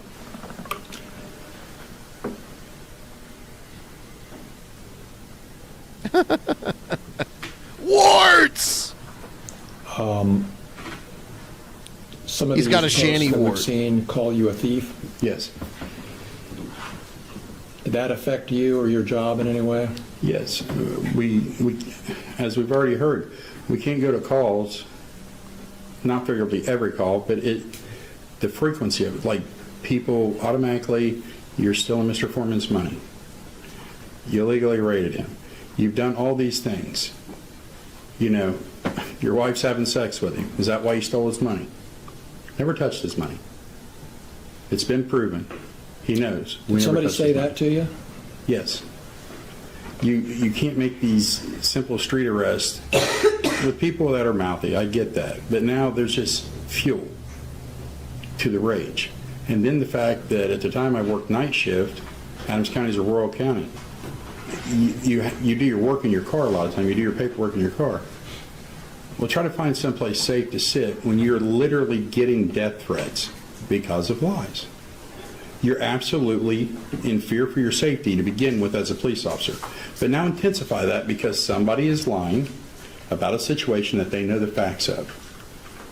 Now you have to worry about it because the calls, the comments, everything, all lying. It created a situation that was uncalled for, that was unsafe and unhealthy for the officers involved.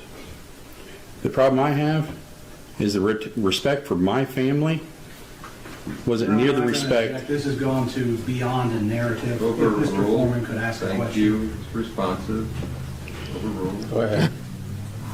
The respect for my family, including my law enforcement family, wasn't nothing like the respect I gave to his children the night of the raid. What? I stopped what I was doing when his wife, who I know and have been friendly with for years as far as being associates, said, hey, somebody pulled, they were next door, somebody pulled in and they're scared. I stopped what I did, what I was doing, and went and checked on his kids to make sure they were safe, because that's a priority to me. But the same respect that was given to his family had no regard to mine or me. And that affects me. Because to see my family in distress because of my job is distressful to me. To have the public send you death threats over lies is distressing. And it was easy. Stop. Stop with the lies. But that wasn't enough. It's happening today. My kids came home yesterday because of new posts. Your Same Honor, thing. I'm going to renew this objection again. Yes. It's beyond the narrative at this point, and further, this is not bringing in evidence that is beyond this. We're not going to allow like videos from yesterday. I get that. Last Friday, we have a video. I get what you're saying about the evolving nature of the conduct. That testimony is consistent with other people's experiences of the harm. But we're not going to bring in the exhibits. We're not going to bring in the content. But they can testify about stuff that's happening at this time. Yeah. It's the effect, Okay, I not would the register content. an objection for the record on Got that. it. You're in. Next question. Had you finished your answer? Yes. Any other ways you haven't mentioned that you want to share about how these accusations of a theft and your wife having sex with Mr. Foreman have affected you or your reputation? It's affected all of our reputations, from a baseless lie till now, that we are not thieves. We didn't steal his money. I never touched his money, but I'm in the group of thieves. We stole his money. I spoke to him on the phone when he was concerned that he was going to be arrested that night. And apparently in some way on the phone, he didn't like my attitude towards not fixing his door. I'm sorry if you felt that I disrespected you in some way. I was explaining to him that we don't have the means to fix his door. We're leaving it in care of his wife. But I also cooled his fears that we're not coming to arrest you. Deputy or Sergeant Newland would like to talk to you. Get your attorney and come and talk to us. There's not going to be an arrest warrant for you. If we need to talk to you, we can find you. We can call you. You can come in. If arrest warrant would occur, turn yourself in, go through the system, and do whatever. Nobody's chasing you through the woods, as reported. Nobody's doing any of that. The respect that was given to him. Yeah, they destroyed his door and his fence. They disabled security cameras. They took money. They took drug paraphernalia. You know, they came in guns blazing. Which I guess is not required in society, was not put forward to us.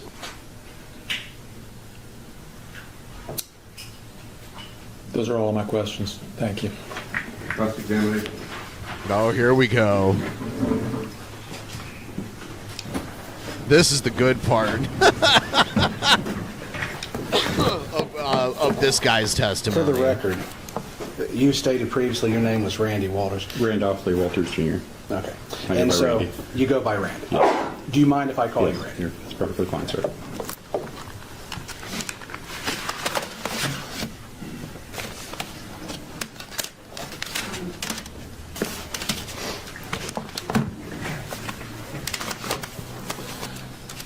So you extended Mr. Foreman a significant amount of respect that night. I felt that I did. If I show you some of the surveillance footage, can you explain how that was showing respect? Sure. Do you want to sign for What's the exhibit number? This will be Exhibit F. Defense Exhibit F.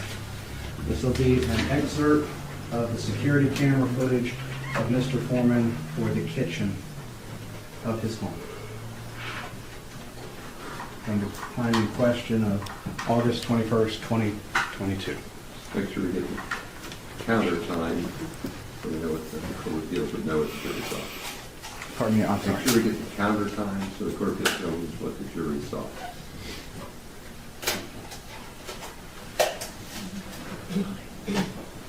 They do have VLC, but they don't use it. They use Windows Media Player for some reason.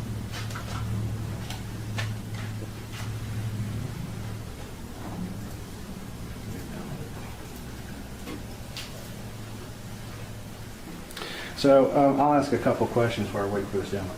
So you took part in the search warrant execution. Yes. You were part of the breach team into Mr. Foreman's house. Yes. You had a riot shield-like thing? No, a ballistic shield, sir. Well, what's a ballistic shield? It's a bulletproof shield. It's commonplace when doing raids that police officers get shot, and it's a safety device. So it's a safety device shield about yay long with a little hole, a little window in it so you can carry it forward? Yes.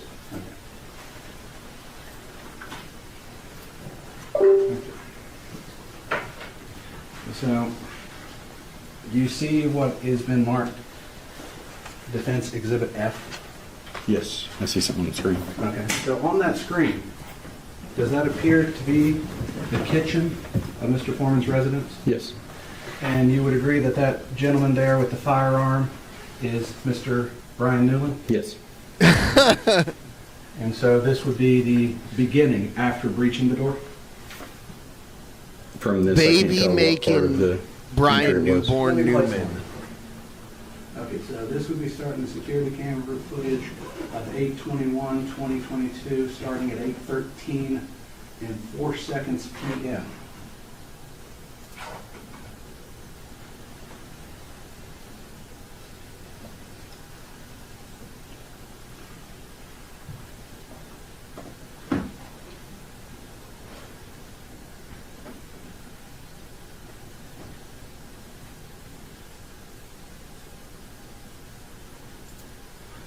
I've stopped it here because I'm going to ask a question. So you talked about a ballistic shield. Is that the ballistic shield you're referring to? Yes. And you would be behind that ballistic shield? Yes.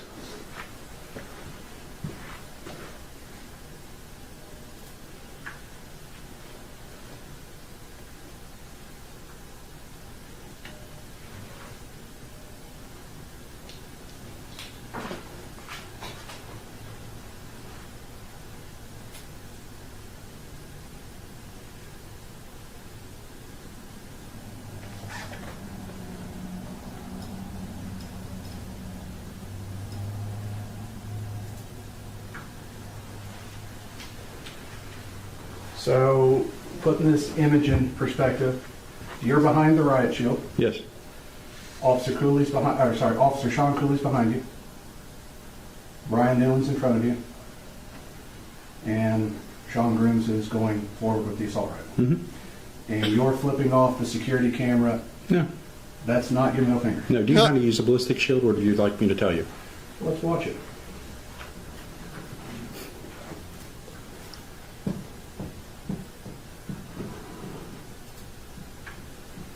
Finger went down, right?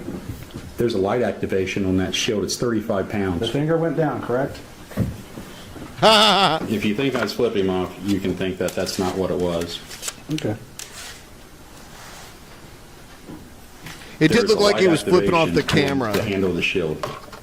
Mr. Walters. Okay, go ahead. Wait for the question. So, you were called a couple of names by Mr. Foreman, one of those being, what was it, Beetle Bailey. Yes, sir. Does anyone believe you're Beetle Bailey? Probably not. That's a drawn cartoon. Beetle Bailey is a cartoon that's in the newspaper. Sure. Been there for years. Okay.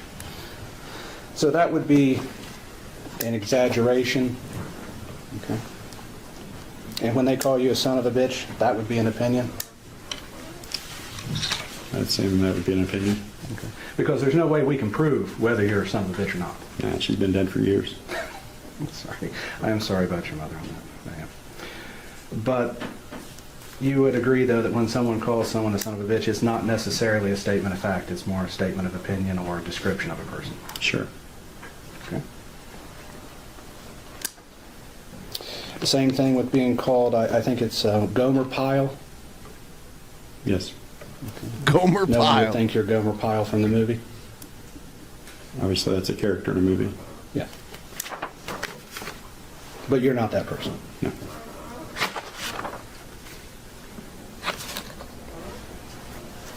This may sound stupid, but you've been a law enforcement officer for a long time, correct? Yes.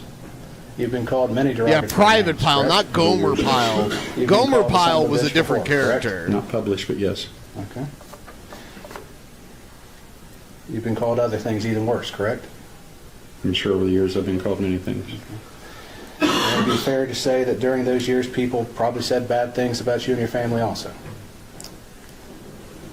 You know, I honestly can't remember bad things being said to my family, but I can remember bad things being done to them. Do you believe everything you read on the internet? No. Do you believe everything you read in the newspaper? No. You probably tell your kids, don't believe everything you hear, right? Especially now.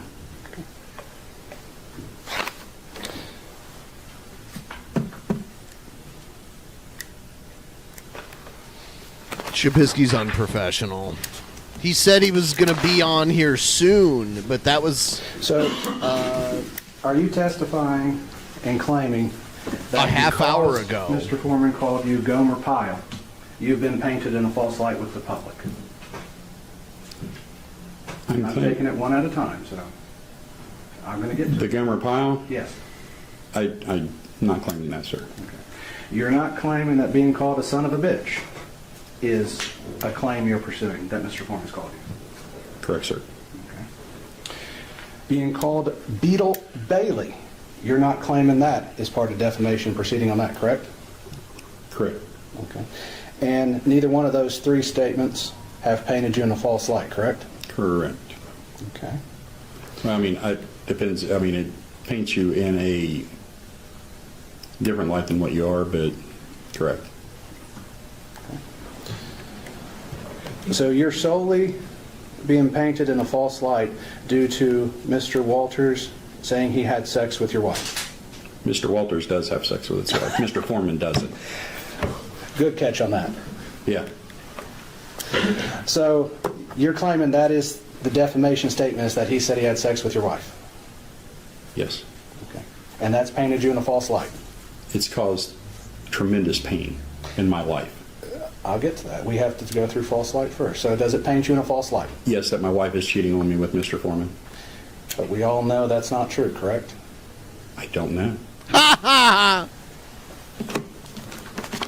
What? Did he just say? He just said, I don't know. Pain in my life. I'll get to that. We have to go through false light first. So does it paint you in a false light? Yes, that my wife is cheating on me with Mr. Foreman. But we all know that's not true, correct? I don't know. How can nobody laugh? Wait, you don't know if your wife's cheating on you or not? You want to go there? No, I just want to ask that question because you said we don't know. I just Been need with to that know yes or woman no. since middle school. I know. I would hope she wouldn't. But you know what? Once somebody puts it out there for their fun and entertainment, it's out there. And it's a problem. So it's something we cannot verify the truth of? Is it a thing that can be verified, true or false? Ask your client. Your Honor, I'm going to ask for a direct the witness to answer the question, yes or no, please. You don't like his answer doesn't mean he didn't answer. He didn't answer the question. He's told me to ask another person. That is not an answer to the question. So ask him another question. Okay. That was his answer. You didn't like how it came out, but it was his answer. They can't make him say something else. You can ask him another question.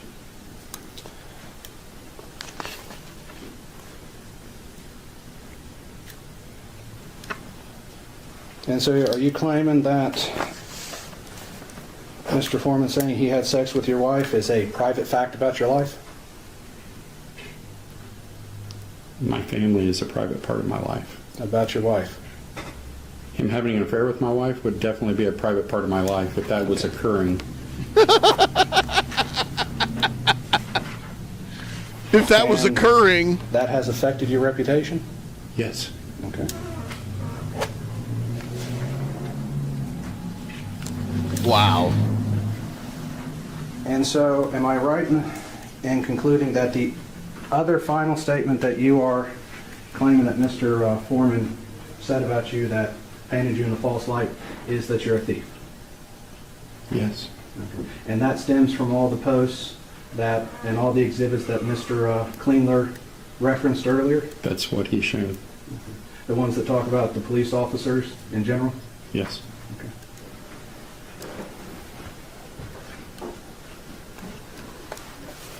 Were you ever disciplined due to anything Mr. Foreman said? No. Ever passed up for promotion? No. This may be a stupid question. Were you a sergeant before or after the Before. search? Okay. Because I know you couldn't remember when, so I was just curious on that. It was from before. Okay. Have you ever talked to the People's Defender or Informer about the statements? You were not allowed. Wards!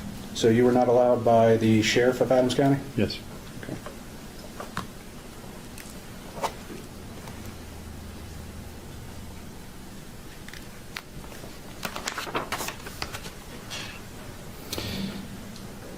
And you had a cease and desist letter sent prior to January 1st of 2023?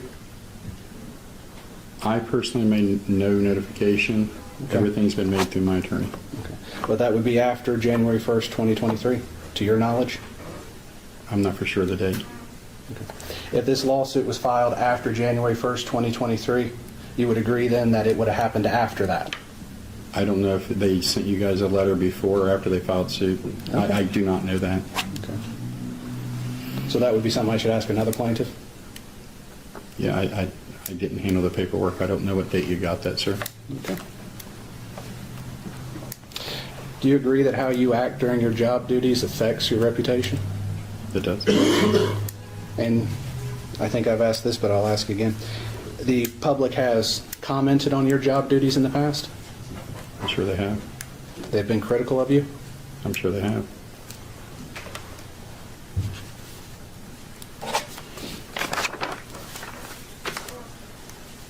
He looks, he's has a natural scowl.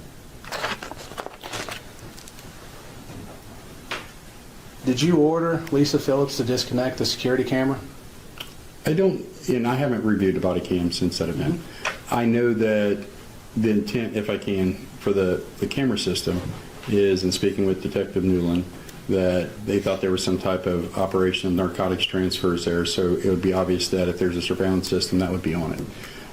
That camera system was disconnected with my multi-tool by Sergeant Phillips.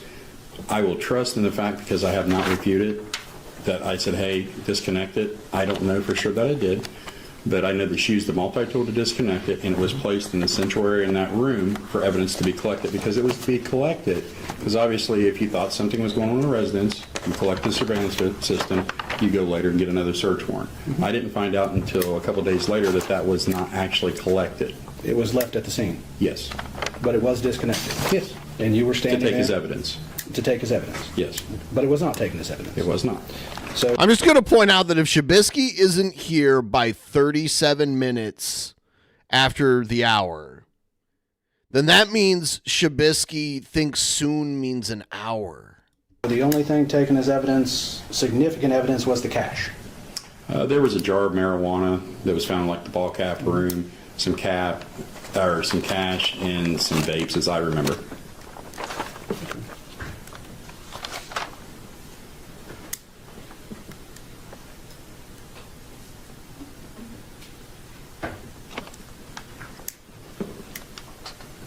No one was arrested for threatening you, correct? Not our choice, but no. That was a choice made by the sheriff?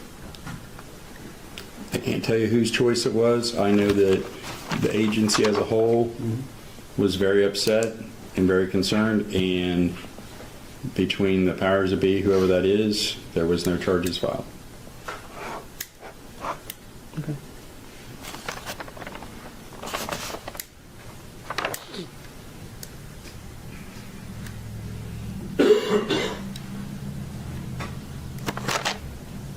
This may sound stupid, but being a son of a bitch is not a crime, correct? No. Can I have a second, Howard?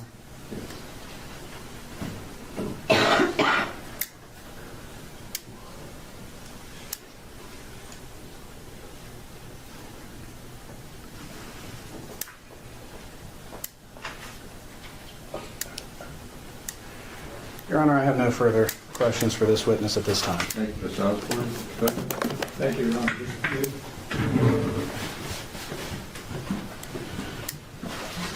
This is the other attorney.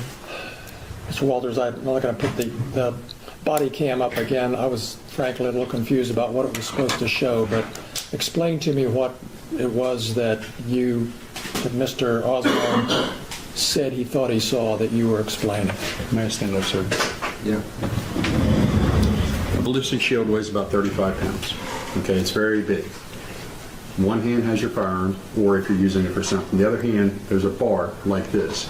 To activate the lights that's on the front of it, there is an activation switch on that shield. That's what occurred. So what? So your finger moved or something? Yes. That's But why how you was one activate finger up? the shield, and it's also 35 pounds. Once you're carrying it for a while, it takes a toll.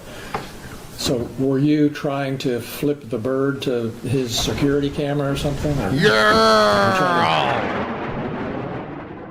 Lemon pound cake. We heard it when it was submitted into evidence earlier. Make a disrespectful gesture in any way? No.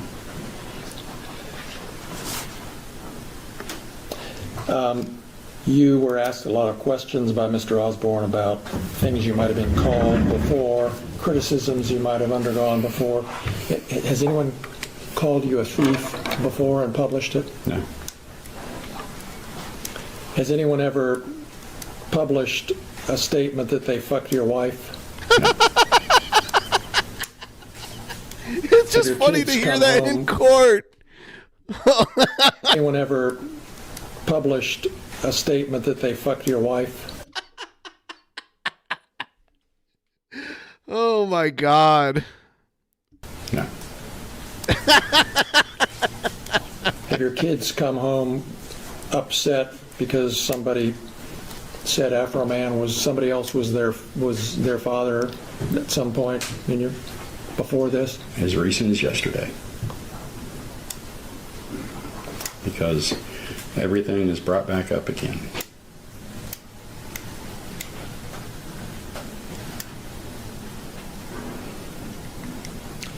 You were at Mr. Foreman's deposition? I was not. Okay.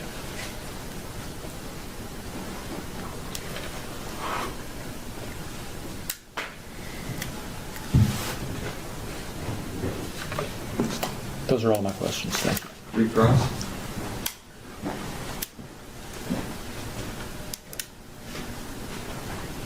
Your Honor, I had no recross of Mr. Walters. Okay, go ahead and step down. Thank you, sir.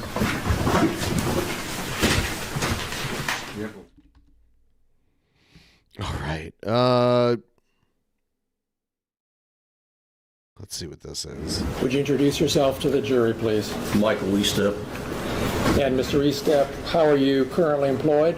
Adams County Sheriff's Office, How long have you been with the Adams County Sheriff's Office? over 24 years. What's your current position with that office? Road Patrol Supervisor. How did you get started in law enforcement?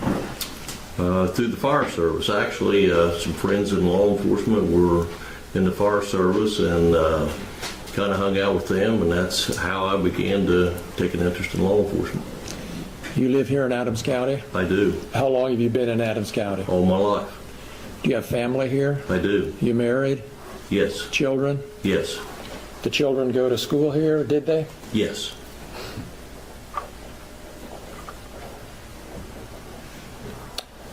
You were part of the team that executed the search warrant on Mr. Foreman's home, is that right? Yes.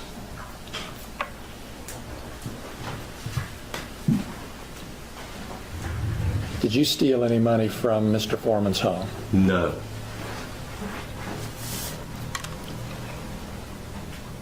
We've seen, you've been here the whole trial so far, the last day and a half, right? Yes. You've seen all the exhibits? Yes. You saw the exhibits that were just shown to Justin Cooley? Yes.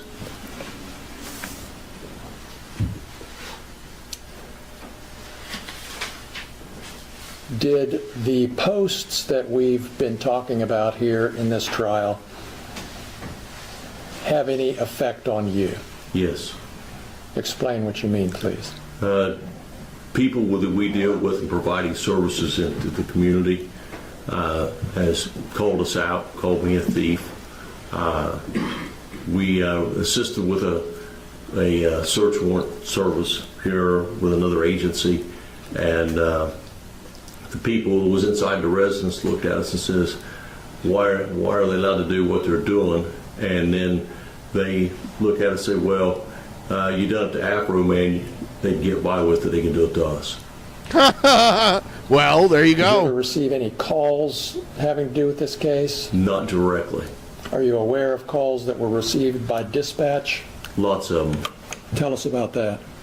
My daughter actually works in the dispatch center, along with all the dispatchers that I'm very familiar with, that I work with as co-workers on a day-to-day basis, called, and anything from why did you do this to why did you tear down the door, why don't you pay the guy back, you guys are thieves, and on and on and on. Your Honor, I'm going to object. It's hearsay.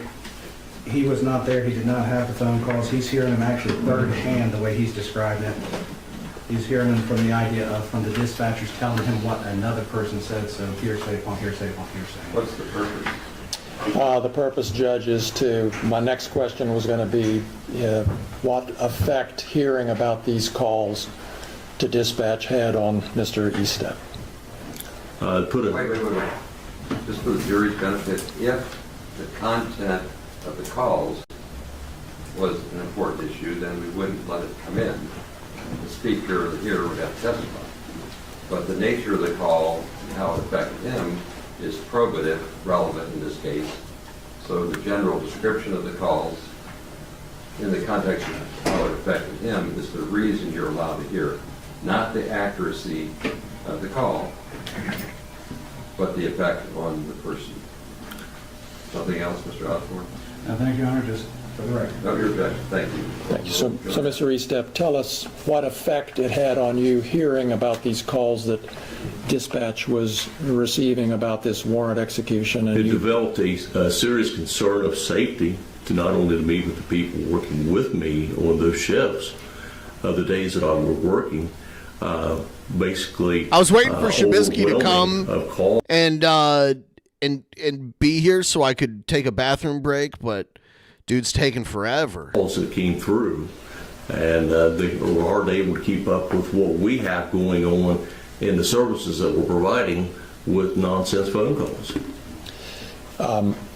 Are you aware of any effect that these these posts had on the sheriff's website? Your Honor, I'm going to object. That is beyond the scope and not even relevant to this. The Sheriff's Department is a government agency. You cannot defame a government agency. Okay. For the record.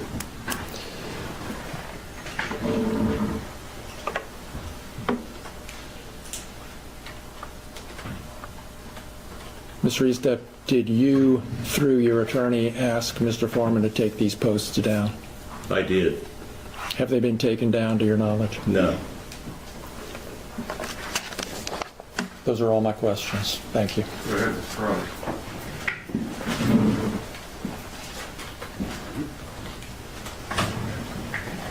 Mr. Eastep, do you mind if I call you Mike? That's fine.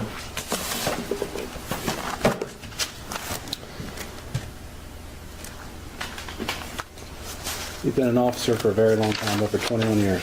Actually, over 24 full-time years and over 38 and a half as a certified peace officer, state of Ohio. Okay. And during that time, you've never hid your identity as an officer? No. Everybody's seen you out in public? Yes. Seen you with your wife and kids? Yes. And your wife... Strike that question. And so you wear a uniform while you're on duty? I do. And you were a sheriff's deputy in 8/21 of 22? I was. Okay. And people have criticized your duties before, correct? Yes. And you've been called a lot of names by people in 24 years, correct? Oh, yeah. Things worse than a thief, correct? Name-wise, but not not as detrimental how name-wise people look at you. I mean, you're seeing, people calling you names directly, but not put out there to be detrimental in something that is criminally related. So people have come up to you and asked you if you were a thief? I've had phone calls, and I've had it happen. When was the first time that happened? To you personally during your career? In my entire career? Yes. I never had anything until this came about. You never had anybody ask you about being a thief and when your wife was charged with theft? No. When your wife pled guilty to stealing from her employer? Tell me why you would do that to the jury. Your Honor, I would ask do that this. to the jury? Your Honor, I'm asking a question that builds on his reputation. He says he has never been called a thief before, yet he keeps saying that everybody treats him differently. This goes to his reputation.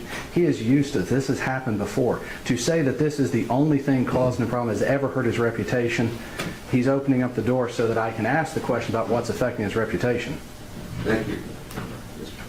Kramer?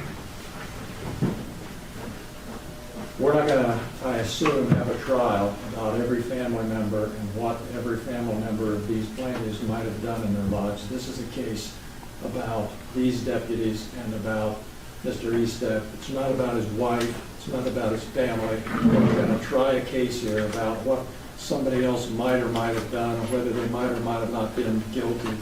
It's about what he experienced as a result of these. And how it affected his reputation, which is exactly at issue. He is talking about his reputation and how it's been affected. He's opened it up. Your reputation is your entire life. Everything you do in the community. Your family affects your reputation. You can't say that you have...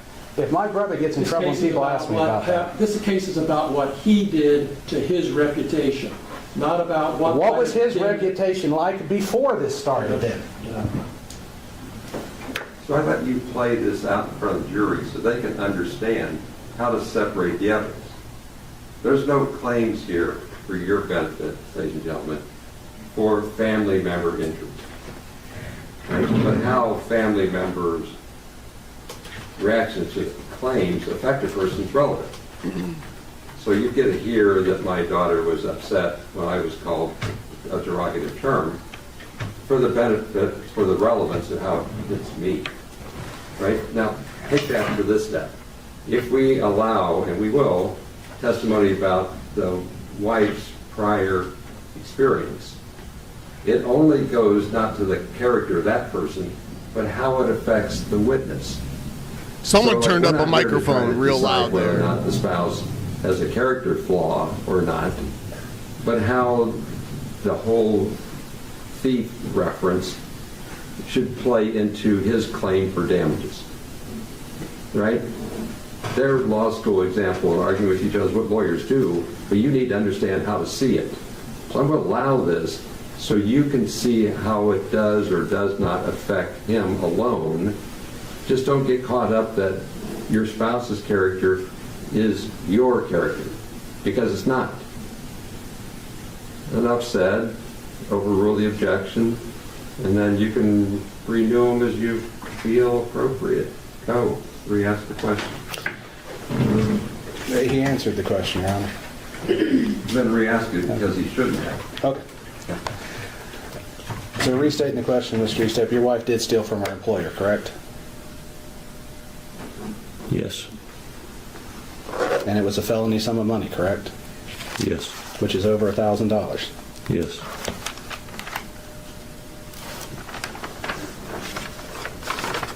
And you were part of the search of Mr. Foreman's residence, correct? Yes.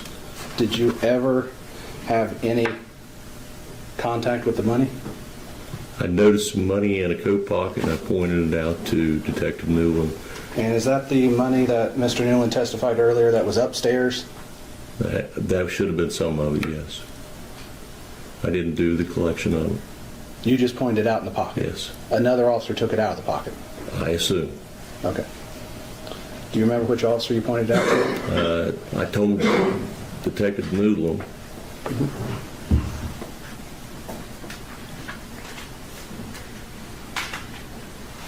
You realize that during that search, everything you said was captured on your body cam, correct? Absolutely. Did you ever make derogatory remarks during the search warrant about Mr. Foreman? Not that I can recall. Ah!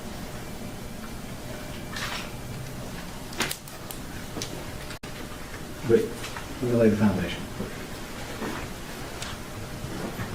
Mr. Eastep, on October 21st, 2022, did you have a body cam on during the search of Mr. Foreman's residence? Yes. Okay. Was that body cam active the entire time? Yes. Does it have audio and video recording capabilities? Yes. If I show you a clip of that body cam, can you Sure. identify it? Sure. Okay.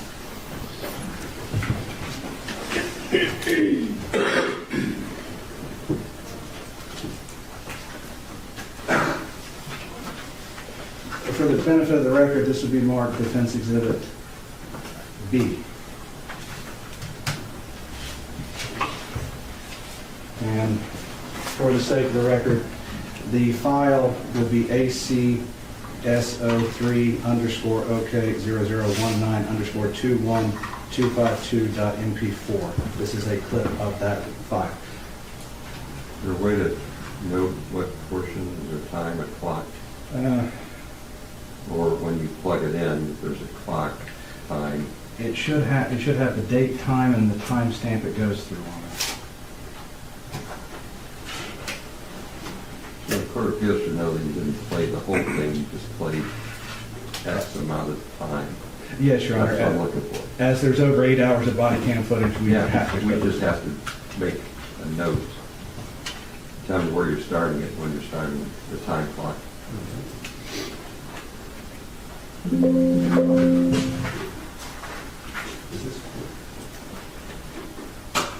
What is wrong with Chibisky? He said he was going to be here soon, and that was an hour ago. Okay. Harass this Your Honor, man. this could be marked, body cam Harass in the him. upper left-hand Until he corner, comes the bottom back. left-hand God corner. damn it. It has 8/21/2022. Sorry. 8/21/2022, starting at 20:56:02. That's where you're going to start playing. Actually, Your Honor, hold on a second here. It would be starting at 20:56:00. Thank you. Mr. Eastep, I'm going to ask you a few questions before I play this. Can you see what's been marked Exhibit B? Yes. So, when your body cam is recording, does it record in color? Yes. Does it also record in black and white? Yes. Okay. Now, looking at this, does this appear, as you can recall it, to be the inside of Mr. Foreman's bedroom? Yes. And is the... I don't know why I did that. Did you happen to see the date in the bottom corner of it?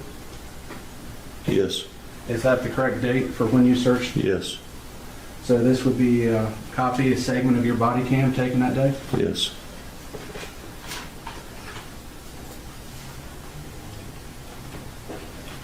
I love technology. VLC Media Player. Your Honor, maybe approach. What's it have to do with? It has to do with what I think might be coming up. I wasn't aware that this was going to be shown, but I'm concerned about something. Sure. Stand up, don't leave, just stretch in front of your chair.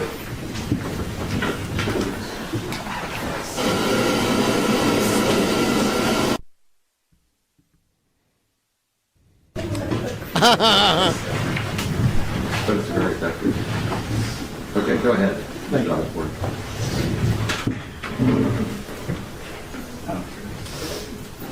I asked for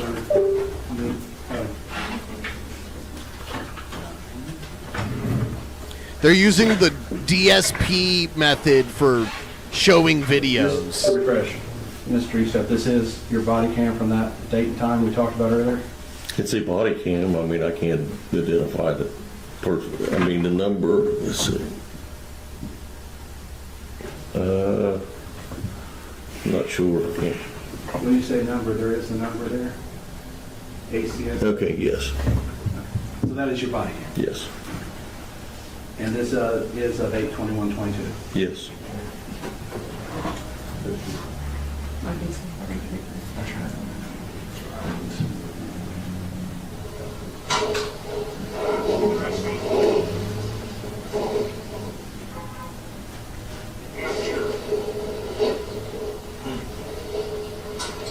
So you see little flip something?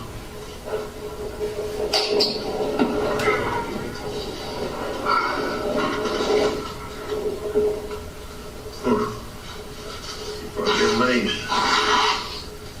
CDs.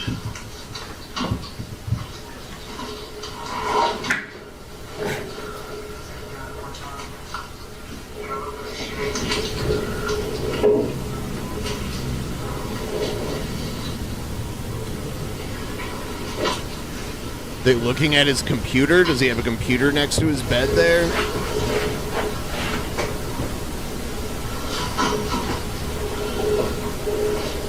They're looking through his I'm gonna stop it for a CDs. second, just for the sake of context, as there is things happening sort of below the camera. Mm-hmm. Were you searching through CDs Yes. and DVDs? I looked at them.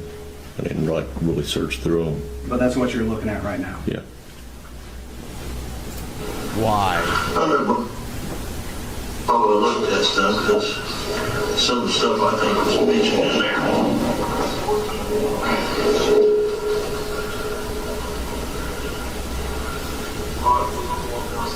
Well, he just denied it. Says.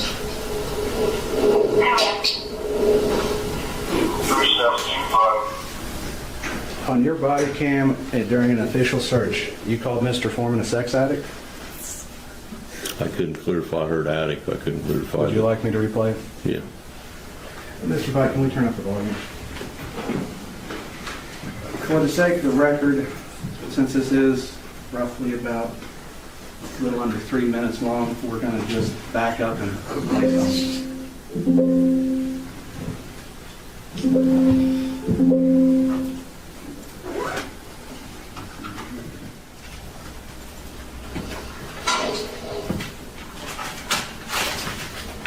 Thank you, Mr. Pike. You're welcome.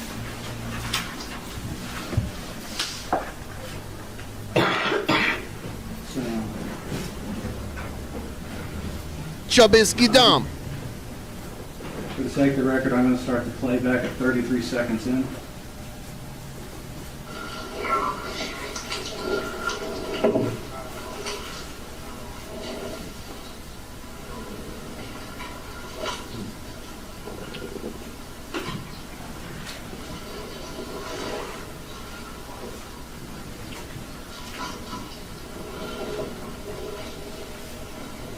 I know Brian probably looked at that stuff because some of the stuff I think was mentioned in there.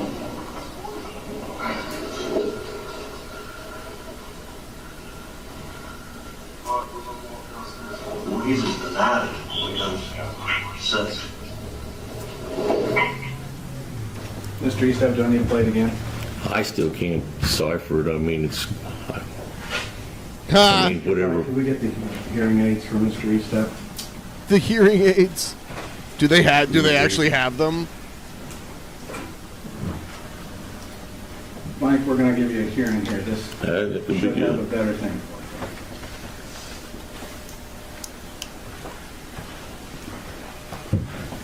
Can you hear me, Mr. Eastep? Is it too loud for you?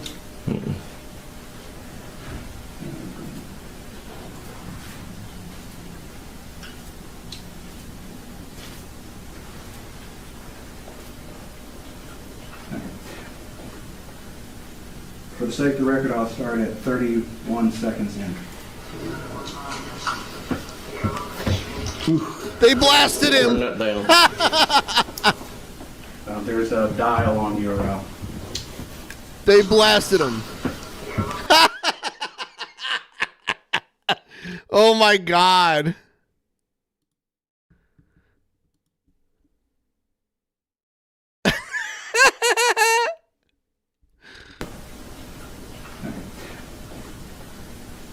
For the sake of the record, I'll start at 31 seconds in. Yeah, turn that down. There's a dial on your.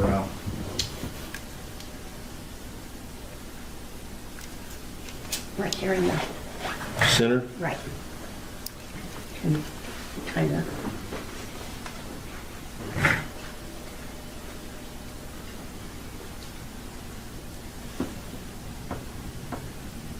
Could you be ready, Mr. Eastep? Okay, we're starting at 38 seconds in after stopping.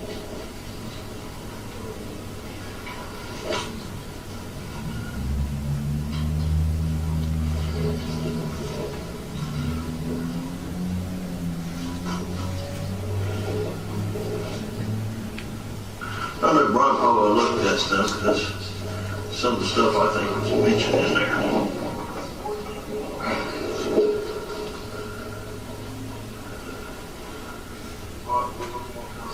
Well, he's just denied it because sex. Were you able to hear at that time, Mr. Eastep? Would you agree that you called Mr. Foreman a sex addict? Yeah. Okay. Yeah. You would agree that this is a public record? Yes. So the body cam is available to the public? Upon request. Okay. And Mr. Foreman cannot edit any of it, can he? No. Okay.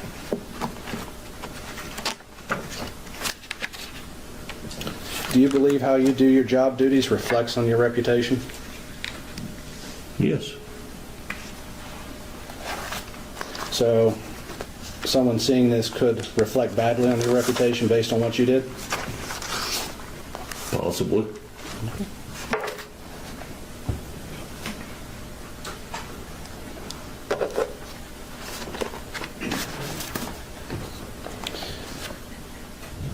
King Kong Now, Bundy. This is going to be very stupid questions, but Mr. Klingler referred to previous posts when he was asking you about how they affected you. Did any of those posts name you by name? No. They just referred generally to the Adams County Sheriff's Yes. Office. So you're just seeking damages based upon what he said about the Sheriff's Department? No. It's what's been directed to me. What was directed to you? Getting called a thief. Okay. Other than that, anything else? No. Was there a direct post of you being called a thief? No. Just directed by the people in the community. King Kong Bundy. Mr. Eastep, I'd like you to take a look at the screen in front of you. You're going to see what's been marked Defense Exhibit C. Have you seen that post? Yes. And that is the singular post that Mr. Foreman made in reference to you, correct? Yes. Where you were called, and I quote, Colonel King Kong Bundy. Yes. King Kong Bundy was a wrestler, correct? Yes. Damn good one, correct? I don't know about that. I can't answer that.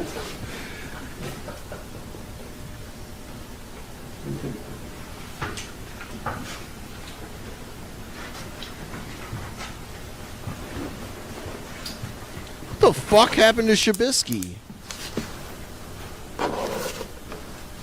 There was a t-shirt made calling you King Kong Bundy, correct? Yes. You told me about an incident where a friend of yours made a joke about that, correct? It wasn't a friend.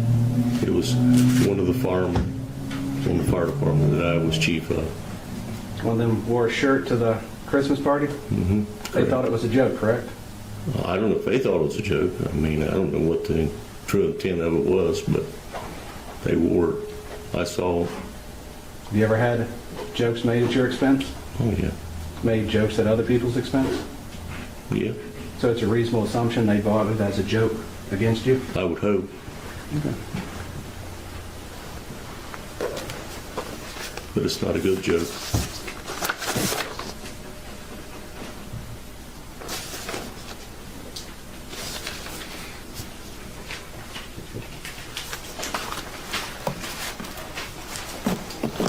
I'll wrap up that day.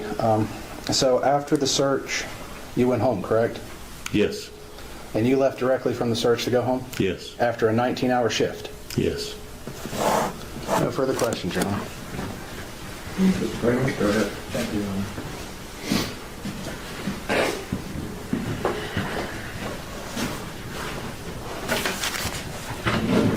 Mike, what's your wife's name?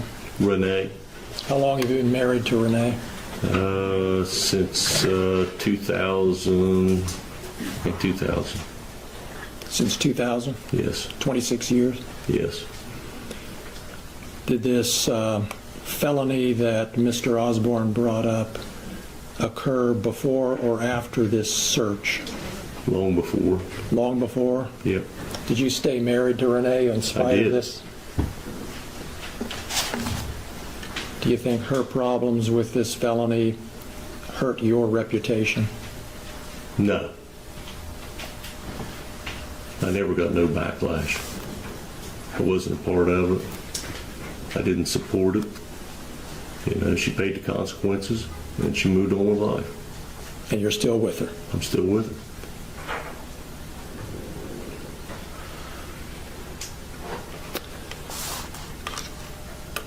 This body cam footage that we saw, did you ever publish that body cam to the world? No. Did you ever post that body cam on the internet? No.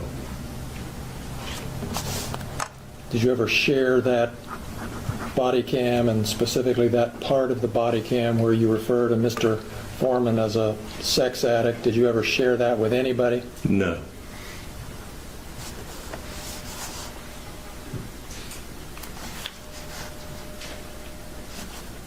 We saw Mr. Osborne just showed you a post of you being called hunchback or something. King Kong Bundy. King Kong Bundy. Term correct. There is going to be specific names for specific people, and we need to keep things as orderly as possible as to who's called what. What did he call you in that? Colonel King Kong Bundy. Thank you, Colonel King Kong Bundy. Was that post made in the context of all these other posts that call the sheriff's department thieves? Yes. Those are all my questions. Thank you. Street cross. Colonel King Kong Bundy.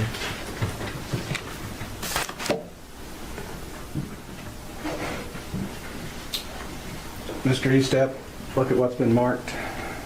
This is the post where you're called King Kong Bundy, correct? Yes. Does it call you a liar? strike that. Would you read the entire post? It says, "Good morning, ladies. This guy was easy. Introducing Colonel King Kong Bundy. LOL. Let me know if you have a nickname better than mine. What? He's struggling to read. What you got?" And So, well, you don't need to read the rest. I'm just worried about Mr. Foreman's statement. Okay. So he didn't call you a liar in this post? No. Didn't call you a thief? Nope. So all the other posts that you would refer to are solely about the sheriff's department being called thieves? Yes.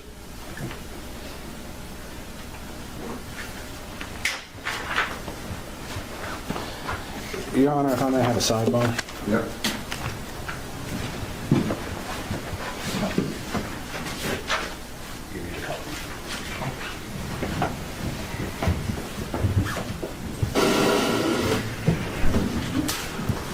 So, Mr. Osborne's finished. This witness is going to step down. We're going to take like a morning break. Thanks for good work so far. Enjoy yourself. We'll be back in about 10 minutes. All right. Yeah, Shabisky's still not here. I don't know what the fuck is wrong with him. 6:37 Pacific time. He told me he'd be here soon. And it's 7:50 now. So he's gone. He's gone. I don't know what's wrong with him. I'll be right back. Watch him show up while I'm out of the room.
I'm back.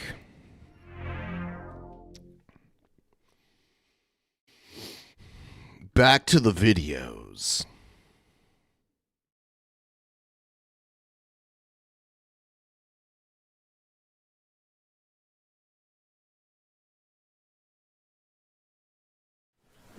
You've worked with kids for how long? 30 years. You've got into the mind of kids pretty well. Yes. When they would play Mr. Foreman's song Lemon Pound Cake, did they take that as a literal fact from your observations? No. Were they laughing and joking about it? Oh, yeah. Absolutely. Are you familiar with the song WAP? I think I've heard sorry, it. no, strike that.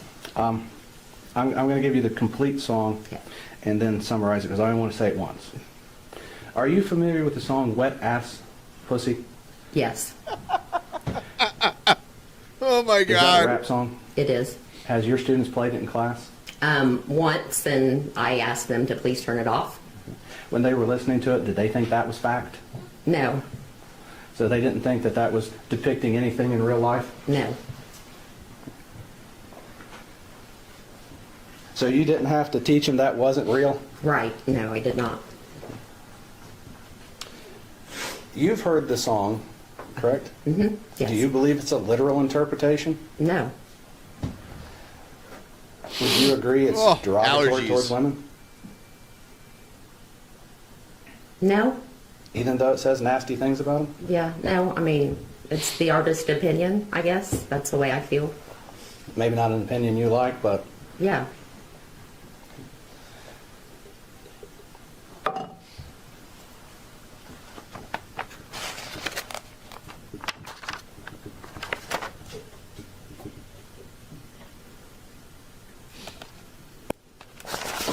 Long pause here. Your Honor, if I may have one. Go ahead.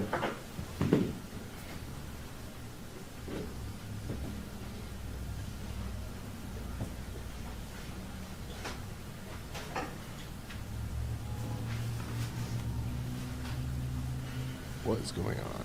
General posts about the Adams County Sheriff's Department as a whole affected your life any at all? No. Would you believe it would have affected your life while you were married to Sean? If it had any effect, I guess that would be the time it would have an effect. But as his spouse, you would have expected it? Yes. Okay. And I don't want you to go into too many details, but is it fair to say that Mr. Foreman, the posts about the police department, everything had not a damn thing to do with your relationship between you and Sean and why it came to an end? No, it did not. So the posts never affected your life, never affected your marriage? No. Okay. So any statement to the contrary would be false? Yes. Okay. Thank you very much. No further questions at this time, Your Honor. Cross-examination. Thank you.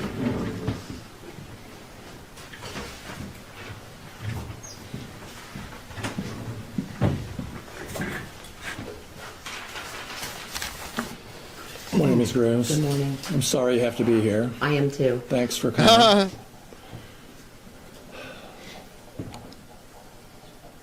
Where to start? You never sought a protective order against your ex-husband, did you? Yes, I did when we divorced. The divorce, yes. I had a restraining order. Did you got a restraining order? Yes, I did. Were you aware of the posts that were coming out after 2022? Oh, is he about here the finally? sheriff's This deputy? loser. God. So, what does soon mean to you? What does the word soon mean to you? Soon. That was like an hour and a half. Yeah, I was trying to be quicker. You know, I had to fill beer bottles with colored water. You know, I was busy. What? I was a little busy. Calling them thieves and that sort of thing. Did I saw you someone ever make that see joke any or earlier. hear any of the songs? Some of my students referred to it when they would say, I saw your husband in the video. Have you ever And I would say, yeah, heard that of was the him, song and turn around. "Wet Ass pussy. Yeah, yeah. Have you ever heard of that? Yeah, that's funny. Yes. I like how she's like, yes, I heard it once, but I told them to turn it off immediately. On any of that, no. And they did It not. bothered me. Why didn't you elaborate on it? Because I didn't think it was the student's business. Okay. So they had seen your husband in videos? Yes. And did you tell your husband about that? About? That your kids had mentioned it? No, it was just a mention and that was it. Okay.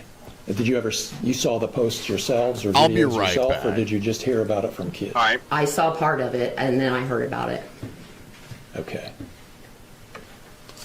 Wet ass pussy. Did anyone else in the community ever say anything to you about these videos or posts? No. Just your kids? It's my students in the Students? school. Okay.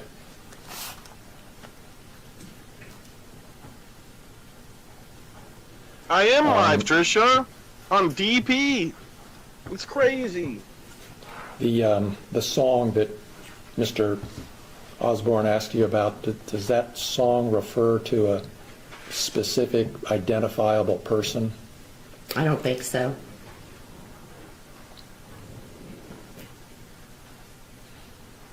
Those are all my questions. Thank you, ma'am. Oh no, I'm looking at the wrong check.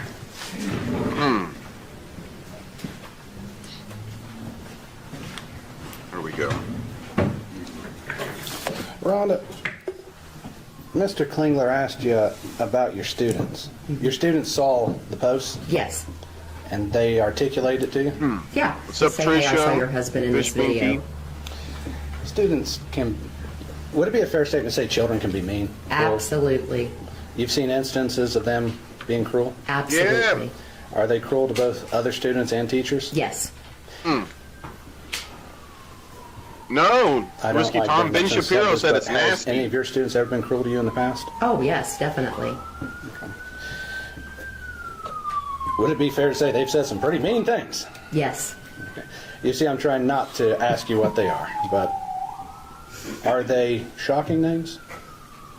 Coming from my students, I mean, in all honesty, it's, you know, when they're mad at me because they didn't receive an A, yeah, they get mad. And they lash out? Yes. But they're not calling names a fact or anything to No, no. And they've seen these posts? Yes. Did your students treat you any differently? No. So, could you point to any instance where a student treated you differently due to the posts? No.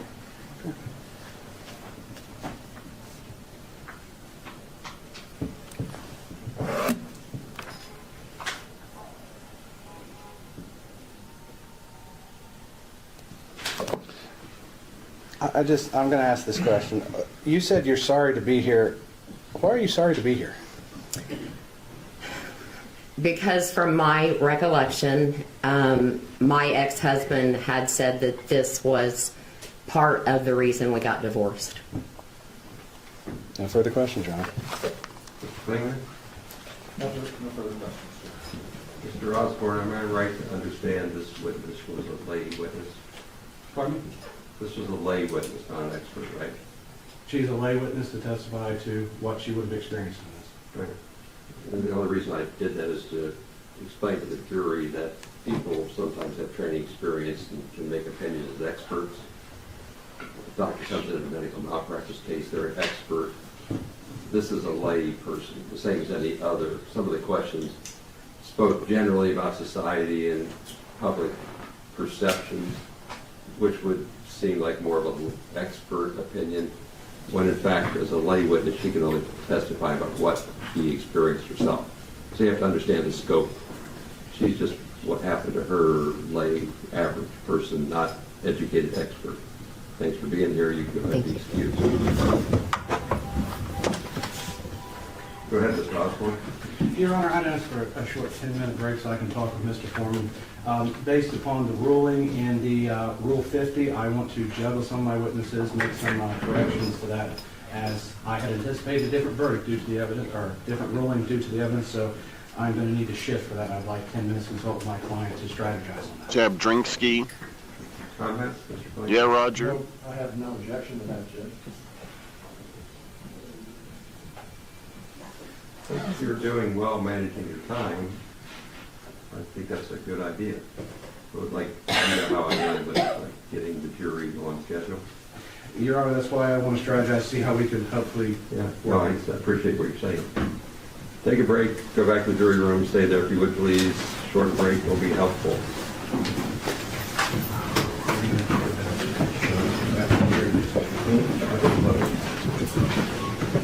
Those are some special looking cameras.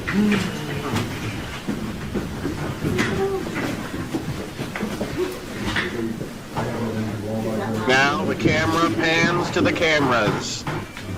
We're gonna watch the cameras watching the cameras. Oh, that's in. All right. Why did it end like that? Like a cartoony, like. That's a transition that they edited into it. Your Honor, would you introduce yourself to the jury, please? Lisa This Phillips. this one's crazy. And Lisa, where do you live? Adams County. How long have you lived in Adams County? At least 24 years or so. And what do you do for a living? I'm a deputy sheriff. When did you start your career in law enforcement? 2001. And what were you doing at that time? I graduated high school in 2000 and went to the police academy. Well, what academy did you go to? Greenfield Police Academy. Graduated. In Hillsborough. Graduated through the police And academy. how long have you known you wanted to be a police officer? Since I was a kid. What was your first position then out of the academy? Part-time West Union Police Department. Police officer. And then when did you become, was your next job a deputy sheriff? Yes, sir. When did you start as a deputy sheriff? September of 2002. And do you have family here in Adams County? Yeah. Yes. Do you have a husband? Yes, sir. You have a child? Yes, sir. How old is your child? She's 21. And did she go to school here in Adams County? Yes, sir. Do you have other family in the area? I got grandma and cousins and family like that. And did you ever serve as a school resource officer? Yes, sir, I did. Tell us about that. I took the job full-time at the sheriff's office as a school resource officer. Is what I started off as, deputy sheriff, school resource officer. Then was there for the kids, just to keep the kids safe, out of any kind of danger. I also was there for the kids, as far as... Is this Greg the Hammer Valentine? Keeping them, as far as like way of life, just to, you need somebody else to be there, Sometimes they need somebody to talk to. I did that quite a bit. And did you sometimes greet the kids when they got dropped off at school? In the morning, I directed traffic at the school. And did you have occasion to know any of Mr. Foreman's children? I don't know him by name, but I have let him out of the vehicle before. Everybody Google search Greg the Hammer Valentine. Was that the end of it? Oh, no. I don't know why it stopped. What's going on? It's Greg the Hammer Valentine. Yep. There must have been a... On, here we go. Mr. Foreman's property? Yes, sir. And that home was located here in Adams County on Russellville Road? Yes, sir. And how did you come to be a part of that warrant team? I was called in. I wasn't actually working. You weren't on duty? No, sir. And is that part of your job? Even if you're off duty, if you need to be called in for something, you drop everything and go do it? Yes.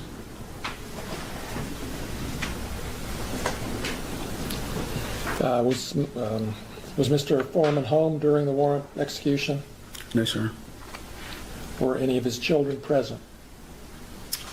Not initially. Did you see any of his children that night? In the vehicle with their mother. Just to clear that up, can you tell us what happened? Come in the driveway, and I was on the outer post of the house as far as like the perimeter area, and she pulled up with the kids, and I went over and spoke with her, and I told her it probably wouldn't be good for the kids to see this, you know what I mean? So they wouldn't be there to Do you know be whether upset the- or anything. Excuse me. Do you know whether the children live there or do they live somewhere else? They live up the road. I mean, up down the road from there. With their mother? Yes. So then, did they leave, or did the children never went into the house or anything? No, sir.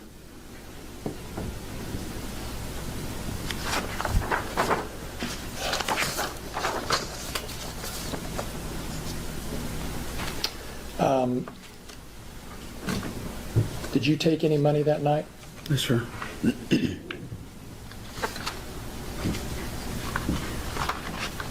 They make her listen to the whole sometime song after about her. This warrant Yeah. was executed. Did you start becoming aware of things Mr. Foreman was... See, here's a picture of Greg the Hammer Valentine. Oh shit. Oh, yeah. Right here. Yeah. The cop is just a younger version of them. posting about you on Greg the the internet? Hammer Valentine got Yes, a sir. facelift. Oh, yeah. Yeah.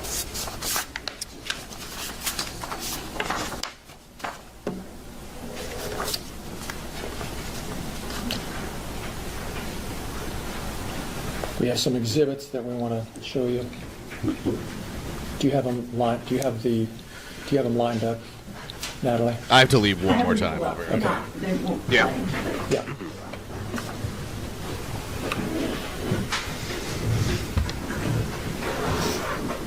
Let's go to the first one. Is that the order that we put them in? I have the order.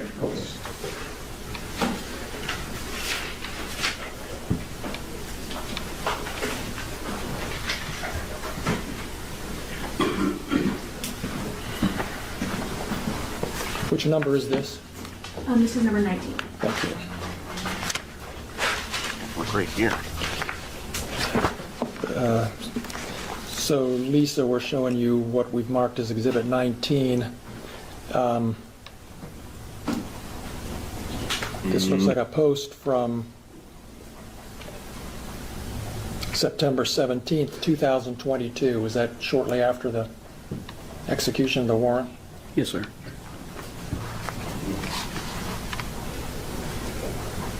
Can we blow it up just a little bit?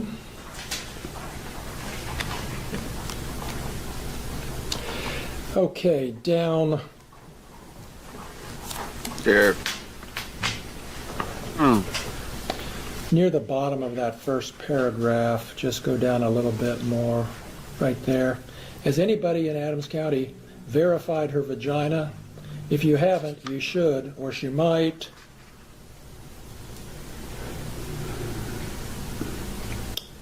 I'll whoop out something bigger than yours.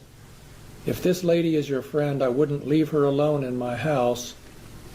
Or I'll put it this way, if you leave and your video system is messed up, etc., etc.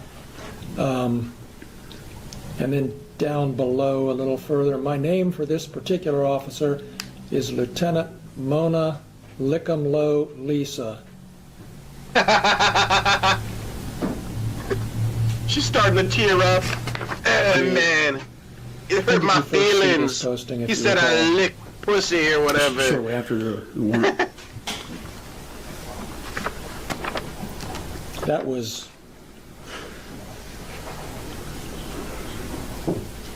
over three and a half years ago. Is that right? Yes, sir. Let's go to the next one.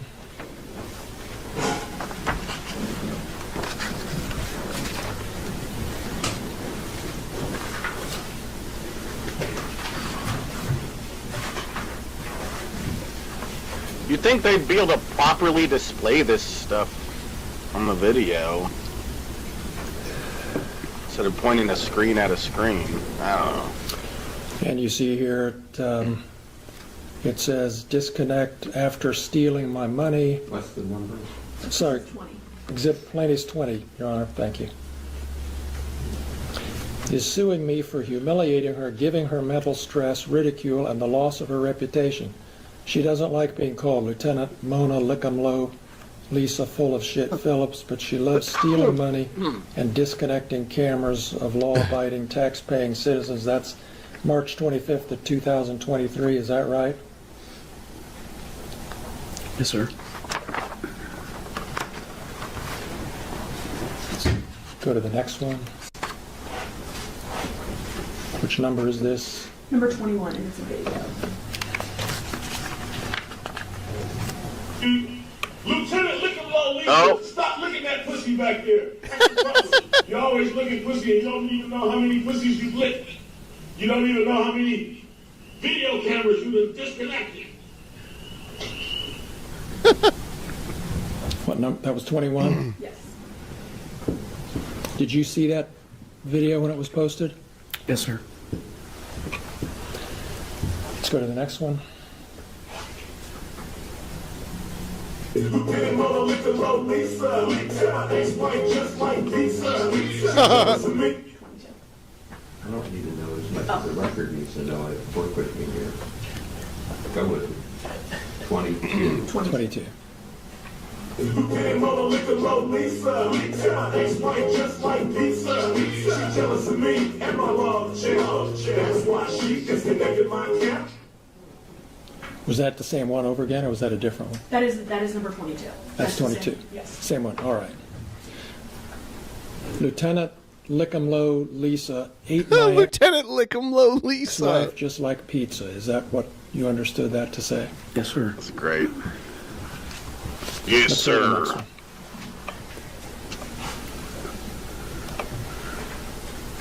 This is 23. Mother, look at low Lisa. My ex-wife just like Lisa. She jealous of me and my love child. That's why she disconnected my camera. That's the same thing on a different platform. Do you know what? Can you tell what platform that is? Search YouTube. And the other one was Instagram. But let's don't play it. Just pull it up. See if we can. Number 22. It's Number YouTube. 22. Yeah. Here's YouTube. That's Is that 22 again. that's YouTube? Yes. I'm just Lick'em-Low trying to figure out Lisa. which two platforms. Were they both the same platform? Do you want me to go to the next, or both of those are both YouTube? Oh, okay. And then there's more exhibits of this. Yes, I don't know why we had two of the same one, but I'm sorry. Let's go. You can Can turn. we stop here? So, for the record, are we saying that Exhibit 22 and Exhibit 23 are duplicates? They are not duplicates. They are postings of the same video. One was posted on October 4th, 2022. One was posted on October 23rd, 2022. They were posted on his YouTube account on two separate occasions. One is like that. Can we clear that up for the record, Your Honor? I think we just did. I don't know which one was posted when. No, I get it. Yeah. You're thinking like I'm thinking. Go ahead. Thank you, Judge. Let's play the next exhibit. 24. Yes. Exhibit 24. Mother, look at low Lisa. My ex-wife just like Lisa. She jealous of me and my love child. That's why she disconnected my camera. When was that post? Can you see a date? Is that a different date? Imagine being one of the people that commented. Yeah. You see yourself on this. Yeah, that's funny. Kimberly Bottenfield. Yeah. Should have the witness testify, probably ideally. It's if we September can, 25th of 2022. Okay. And is that a different? That's a different date from the other two? Yes. Thank you. Next exhibit. Number 25. Number 25. Look at low Lisa. My ex-wife just like Lisa. She jealous of me and my love child. That's why she disconnected my camera. And is that a different date? That's why she disconnected my camera. Whoops. Yeah. Was that a different date? Well, it's not up there anymore, is it? Or It is up there. okay. Can you tell, Lisa? Sorry. Yes, sir. It's October 4th of 2022. Thank you. Different date. Okay. Next exhibit. Is that it? All right. We have another video. We're ready to do that? Yes.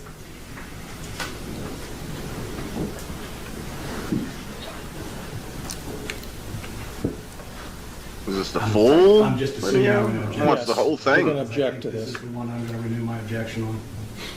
So don't play it, just tell me what it is first. What is this? This is a video that was posted, I believe, last Friday. Yes. Your Honor, I will enter an objection on this. The law has changed. As I said, in April of 2025, a new law was passed, an anti-SLAPP law, which would apply to this, and therefore would have a completely different standard of evidence, and we would renew our objection to it being admitted, or even posted at this point. That law does not apply to this video or to this case, Judge. Your Honor, that pertains to matters of public, for the press. It also covers artistic expression and stuff. Just to have no analysis is not an answer to the question. I like how the other lawyers like, oh, the law doesn't apply to this case. But I will renew it. Really good objection, and I'll be consistent and overrule it. We'll play it, and you might be right, but we'll overrule it. I think I'm right. Number 26. And this is not 26. I apologize, Your Honor. It's 34. That's interesting. So they screen recorded and played it instead of like downloading the video. Yeah, like it's weird. We might do. Yeah. It is weird, and they're using media player. I noticed though when the defense, when Afroman's lawyer plays something, it looks like they're using VLC when that happens. They're noobs. Then for the record, Your Honor, my objection would pertain to Exhibit 34, just for the record. Low Lisa. Did you see this already, Mr. Osborne? Your Honor, when they listed it, I did find it and take a look at it. I was never supplied a copy, but I did find a copy on YouTube. Thank you. Go ahead. Thank you.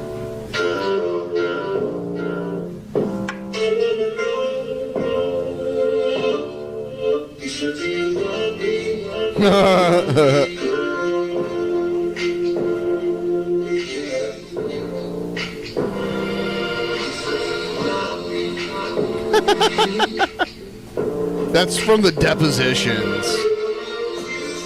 And then he got this woman to, I guess, play her. I don't know. That's what I got from it.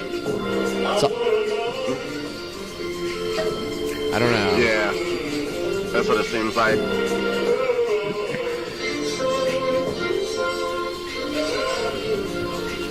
Where's the part where she cries?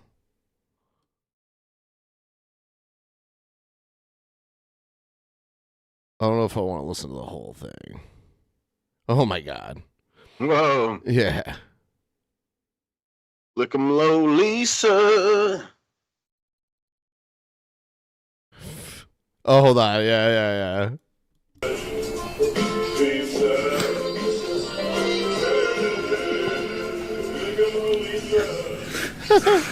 She raided my house. She disconnected my camera. Then she went down on my spouse. I just don't know what I'm gonna do. Y'all keep on laughing. She gonna eat your wife's pussy.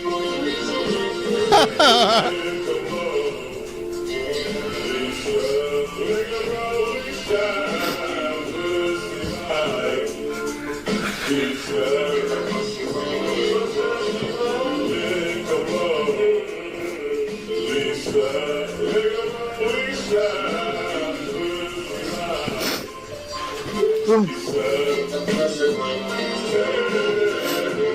Little Lisa joined the Adams County Sheriff's Department, husband was complaining that she was munching on their wife's carpet. Lisa licked him slow, Lisa licked him fast, Lisa licked that pussy, Lisa licked that. And they just play the whole fucking song and they just show her crying. Yeah.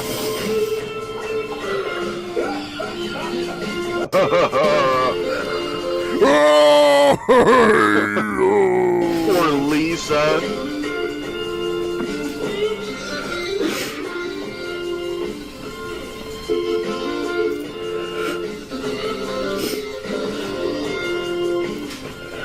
The victim.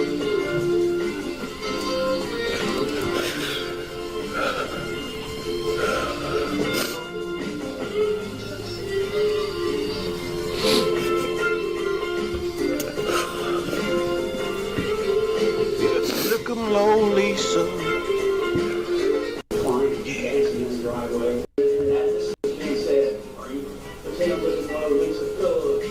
Pussy licking pillows. I'd be a Walmart. I'm not staying having on the baby. Obviously, I haven't had sex since I got a child. I don't know about that, yeah. They didn't make money off of it. They just decided I could prove that and find out a few years. I was on my way to work one morning. A companion was stopped at the stop sign. The commissioners had contracted a crew that was working with the companion. I get hollered, Lieutenant, look low, Lisa, good. No one calls or even has been working. Get a holler from Lieutenant, look low, Lisa, Phillips, pussy licking. Not a good cop, not a thief. Oh, she cried here too. Oh, God. These were depositions that were done beforehand. Obviously, it's right here.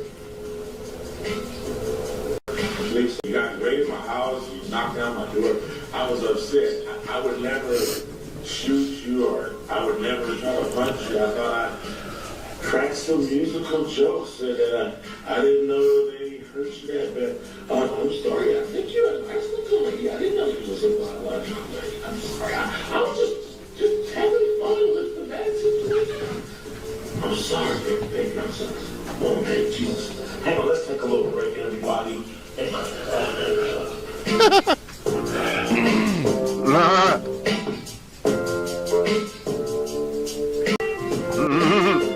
cannot in essentially good context continue to watch this, but I back to Blue. Going back watching as Mungold, but What? We now zero. What the fuck? No, you gotta stay with us. Yeah. Now zero. Yeah. Now That's we're when gold almost has to enough 50%. It'd be cool to get to 50% if anyone wants to help out. Thank you. Hell yeah.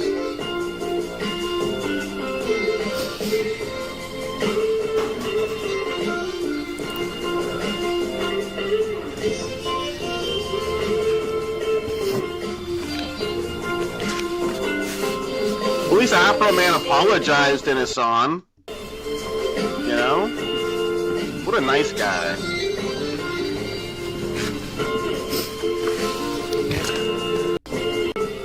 Look at him. He's sitting there. Just like. This is so fucking funny, dude. Seriously, they're playing this song and she's crying and he's sitting there in his American flag suit. Yeah. Yeah. Something special.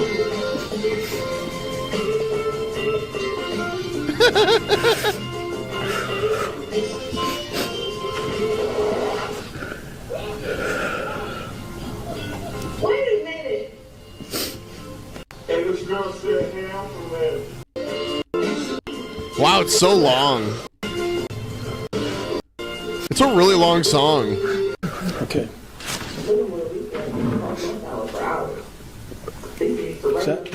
Is this part of it? I didn't put kids in the front end. This is kids in the car.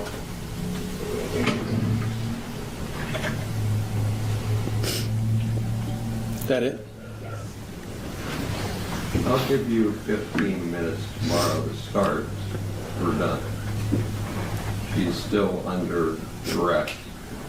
You're directed not to coach her testimony. You can talk about other matters, but not her direct. Understood, Judge. Thank you. We'll start at 8:15 tomorrow, and you can have your 15 or so then. Thank you. Thank you for good work today, ladies and gentlemen. We'll go ahead and go off the record. All right. Here's Afroman's testimony.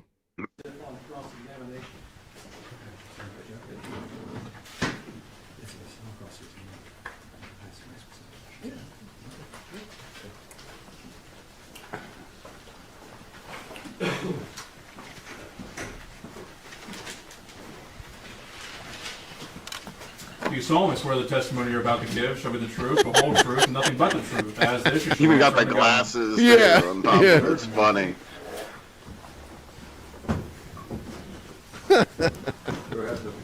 Thank you, Your Honor.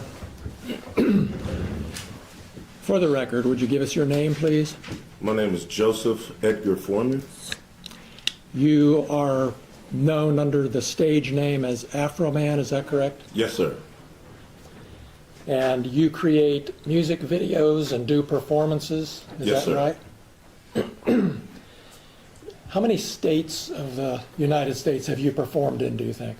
All of them. All 50. Yes, sir. And how many countries have you performed in? I don't remember, but not all of them, but I've been to a few. How many live performances did you do last year, roughly? I don't know.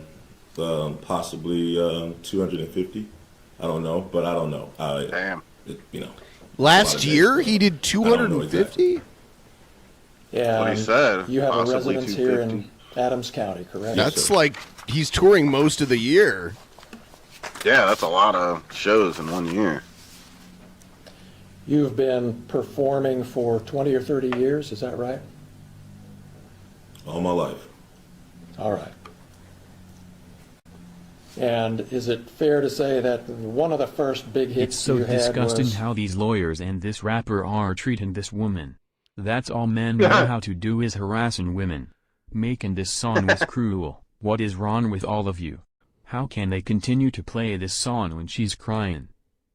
Can't True. get it. That's true. I was on Afroman's side until I saw her cry like a little bitch, and then I was like, you know what? I agree with her now. Yep. Okay, she's the right one. Because I got high. Because I got high? Hold on, I want to hear this. And is it fair to say that one of the first big hits you had was But Then I Got High? Because I got high. Because I Got High?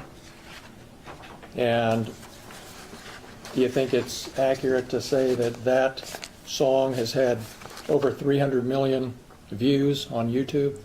Sounds right. You have a large presence on social media, obviously, correct? Depends on your definition of large. There's bigger people than me, but I'm all right. And on Instagram, is it fair to say that you have 247,000 followers? Yeah, I just got some of them the other day. You got new ones coming all the time. Yes. Not all the time, just here lately. Because the trial's coming up. Yeah, all the publicity from the officer's lawsuing me is running up my numbers. Yeah. Yeah. They're helping you. And on YouTube, you have almost 1 million followers, 983,000. Is that right? I haven't looked. It was 977 last time I looked. And on TikTok, you have about 392,000 followers. I haven't looked at it, but that sounds kind of right. You know when you post something that a lot of people are going to see it, don't you? Yes.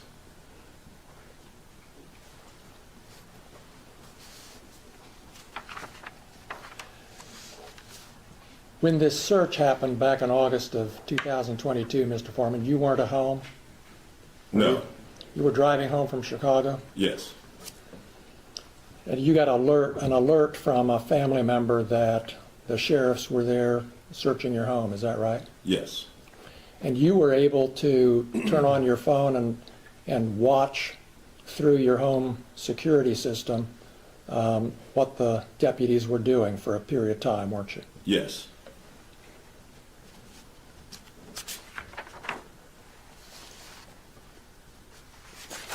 And Is it fair to say you were angry and upset about this search? I wasn't happy.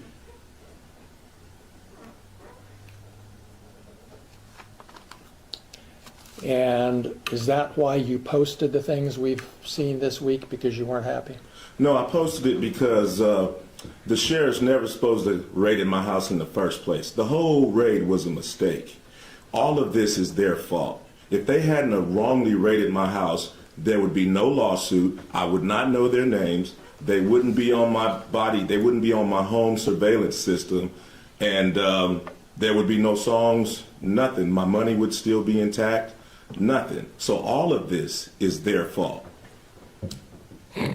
And because they executed a search warrant on your home, that gave you the right to post the things that we've seen this week on the internet? Because Is that right? Is that right, Mr. Foreman?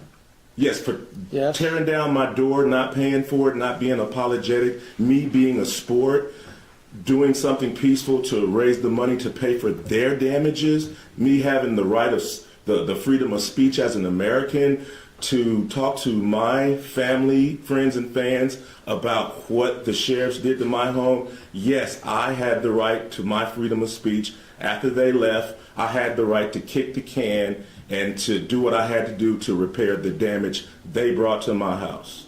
Yes, I did. That includes the right to post the videos that you've just been posting up until Friday and beyond, right? Yes, I have freedom of speech. I'm a rapper. I entertain. I write fiction, comedy. Yes, I mean, I entertain for a living like you practice law for a living. So I have to go to work.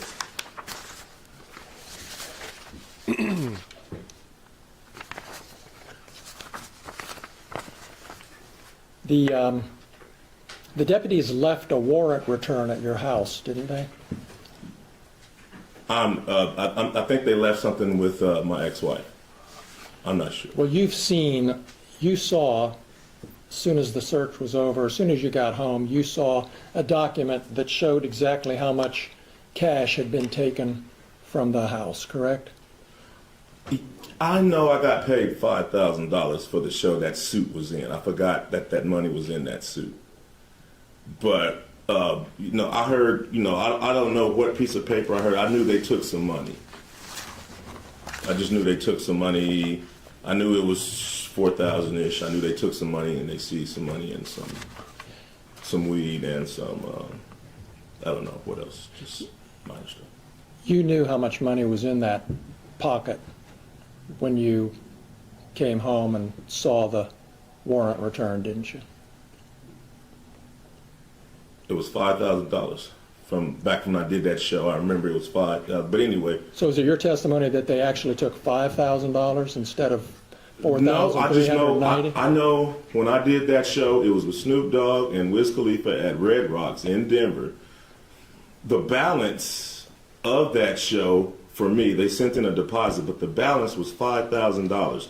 I put the $5,000 in my coat pocket. I got drunk, I got high, and I forgot to get that money, and I hung that suit back up. And that's where they got that money from.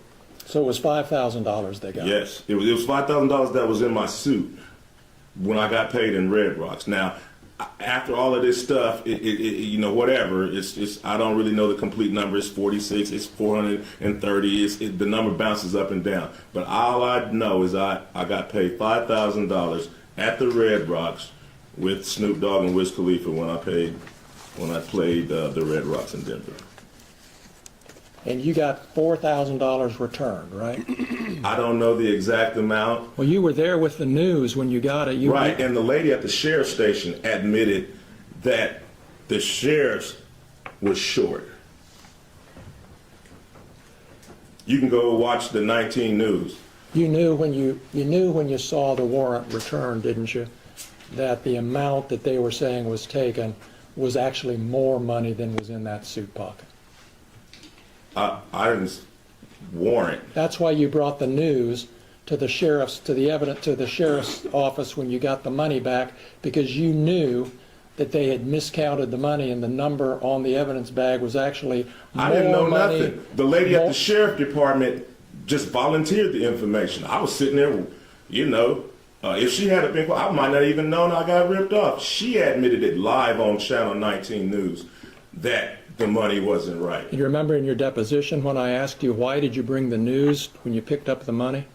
Yeah, I didn't want to get beat up or Epstein at the sheriff's station after I seen him running around my house. Beat up with or AR-15s. Epstein. So that's why I brought the news and my attorney.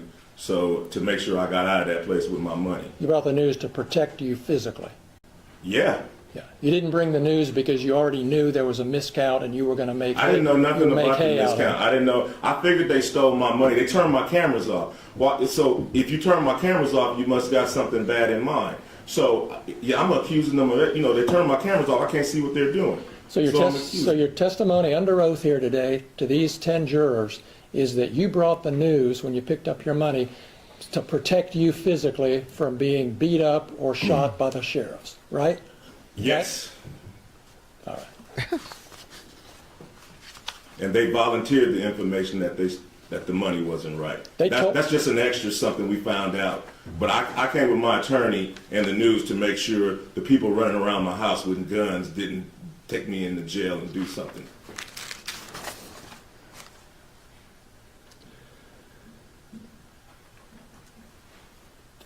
You had a safe in your home, correct? 2 of them. 2 safes. Did the sheriffs look into those safes, to your knowledge? Yes, they did. The deputies? Yes. And how did they get the combination? I gave it to my ex-wife so the sheriffs wouldn't pull my safe out the floor, take it to the station and put something in it and try to say that whatever they put in my safe was mine. So I went ahead and gave my ex-wife, who I didn't want to give my combination to, it was just safer. I went ahead and gave her my combination so they could open up the safe and realize that they just vandalized somebody that don't even have nothing in the safe. And do you know what was in those safes? It was absolutely nothing in the safes. Don't you keep jewelry in those safes? No. Didn't you tell me that in your deposition that you keep jewelry in those safes? I do. Was anything missing from the safes when you got home after the search? I didn't put nothing in the safes. Was anything missing from the safes when you got home? Nothing was in them, so nothing was missing from the safe.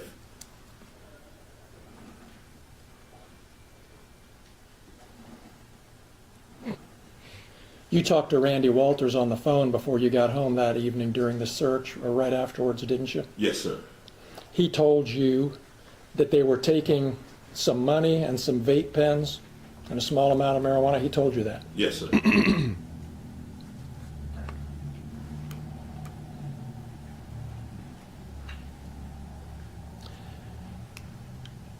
You knew, didn't you, Mr. Foreman, that there had been an investigation by the Claremont County Sheriff's Office into the discrepancy about the cash that was missing from your home, correct? You knew there was an investigation. Yeah, I knew the sheriffs was investigating themselves. That's how you saw it. Yes, sir. Okay. I knew they were investigating did you ever ask for a themselves. report so you could see how bad this investigation of themselves really was? Yes, I was trying to get involved any way I can. The investigation was going on without any of my participation. Did you ask for a copy of the report? I did. I asked for everything. I was trying to be involved. I didn't. So you've seen the report? No, I have not. Okay. I just saw it a few minutes ago. Well, you had an attorney when you got the cash returned, correct? At the station? Yes. I had attorney. Yeah, my attorney was present. Did your attorney ask for a copy of this report? It wasn't in it. When I got my cash back from the station, it wasn't an investigation until we realized money was missing. Well, did you contact your attorney and say, hey, get me a copy of that report? Your Honor, I'm going to object. While Mr. Klingler wants to talk about his client's attorney-client privilege and maybe waive it, Mr. Foreman does have attorney-client privilege with his attorney at that time. And we are going to assert that privilege because it's a privilege he has of right. And so far he hasn't asked anything privileged. So I can appreciate the sensitivity, overrule the objection, and we'll pay attention. Sturgis is running this. Your testimony is you never saw a copy of Detective Robinson's report until today. Yes, sir. And that's because you didn't want to see a copy of the investigation. I did want to see. You don't know what I want. I did want to see it. You did. I wanted everything that had something to do with my money coming. And that was 3.5 years ago, correct? And you haven't seen a copy of that report that you wanted to see until this afternoon. Is that right? That's right.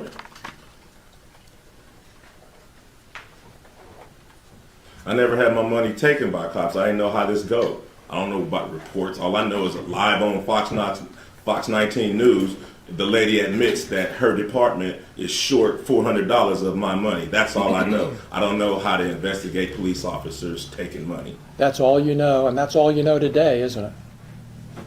That's the whole basis of your claim that your money was stolen.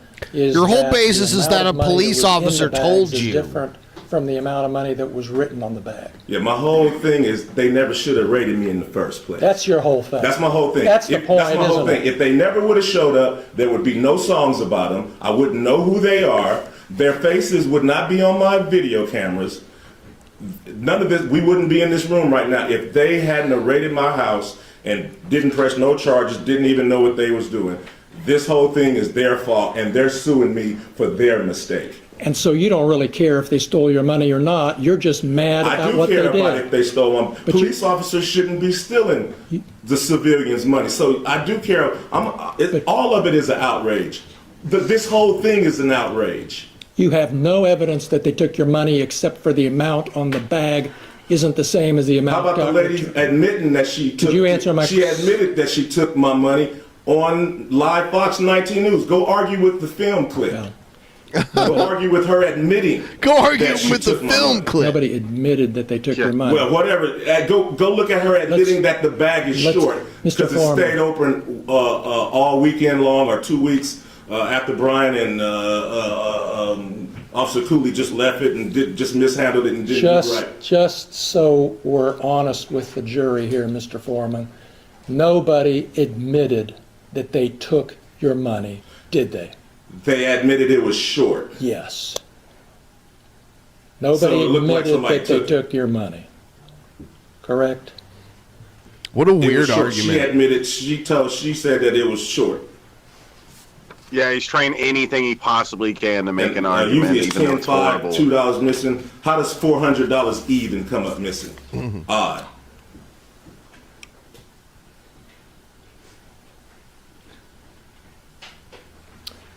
You posted videos about Brian Newland doing hard drugs and snitching on his friend, and you posted those based on rumors, didn't you?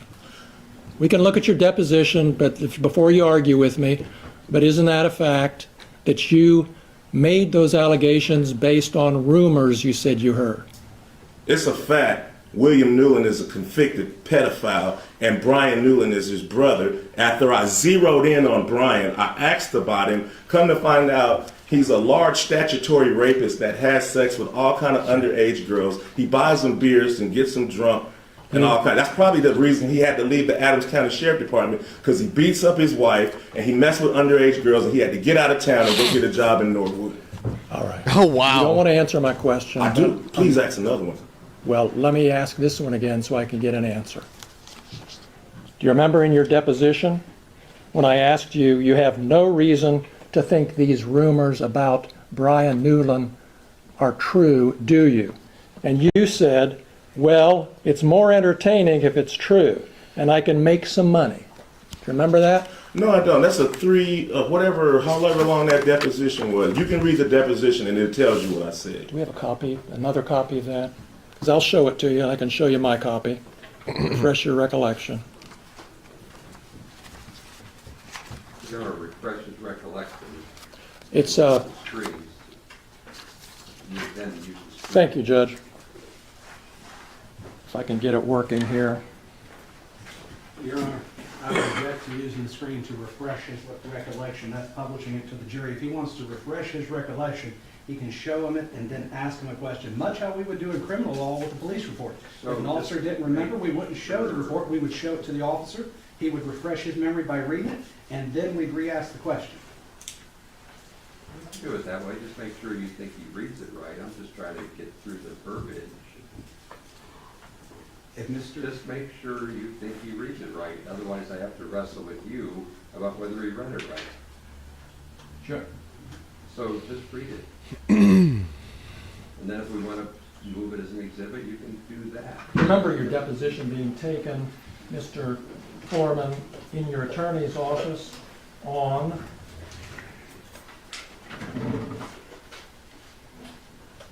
September 3rd, 2024. I remember the deposition. And that deposition was taken in DJ Osborne's office? Yes, sir. That's the same office that you used to film that video that we saw last night with the actor playing Lieutenant Lisa Phillips, and that actor was sitting in the same chair that Lisa Phillips sat in during her deposition, wasn't she? Yeah, the actor played Lisa because I wouldn't have known her if she hadn't came to my house and cut off my camera. Yeah, right. Right. That's the office we're talking about, and that's the office where I took your deposition, right? Yes, sir. And in that deposition, I'm referring to page 84 of the deposition. I had asked you about... Object, he's testifying. No, he's using the deposition to refresh his memory. He's doing it right, so sit down, please. Go ahead. Did I ask you this question, and did you give me these answers, Mr. Foreman? Question. Would it be fair to say these are rumors? Answer. You know, Stephanie said it, and you know, some other people that don't remember, you know, I'd be in a hurry in Walmart or something, they shake my hand, yeah, Brian used to do this, used to do that. Then something, I didn't know him, but this is what I've heard. Question. You don't have any particular reason to think that it's true or not true, right? Answer. Well, it's more entertaining if it is true, and I could probably make some money and capitalize on it if it's true. What are the line numbers? Starting with line 7 and ending with line 21. Did I ask you those questions and you give me those answers? I don't remember. That was a long time ago. But but that's my question. I've always put Brian Newland next to his brother. So that's my basis, and I've always... We noticed that. Yeah. And your attorney's going to be able to ask you whatever questions he wants. Right now, I'd like you to focus on my questions, Mr. Foreman.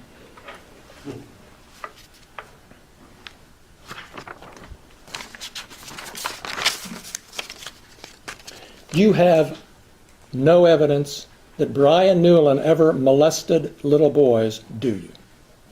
If you look at the picture, he's holding the little boy butt. It's too much for me. So you just use your eyeballs, and then his brother's a convicted pedophile. That's your evidence for posting that pedophile stuff about little boys. I'm trying to figure out what kind of guy is kicking on my door. What kind of guy is walking around my house reading my bank statements?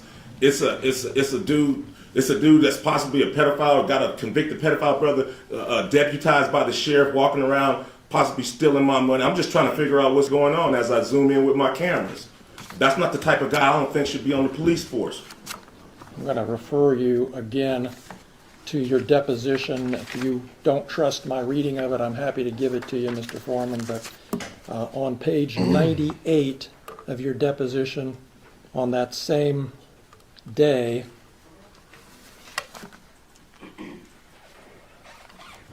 beginning at 9/11, did I ask you this question and did you give me this answer? And again, the only evidence, you don't have any evidence that Brian Newland is a pedophile or plays with little boys. Answer, no, sir. Did I ask you that question? Did you give me that answer? I don't remember. What are the line numbers? Beginning with line 11, ending with line 14 on page 98.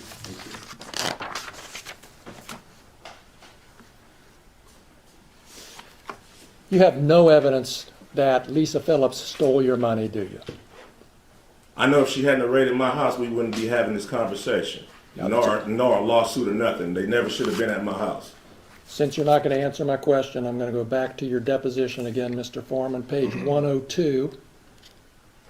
Your Honor, if I may, can I just enter a continuing objection so I don't have to object every time he does the deposition? No, it's too important, so please be specific. Thank you. So I would enter a notation of objection at this point. He is now testifying for the witness. He is no longer refreshing his recollection. I'll be sensitive to that, so you can rephrase, I'll sustain that. You made the conclusion you didn't have memory, so you've got to go back and fix that. All right, Judge, I will. Thank you.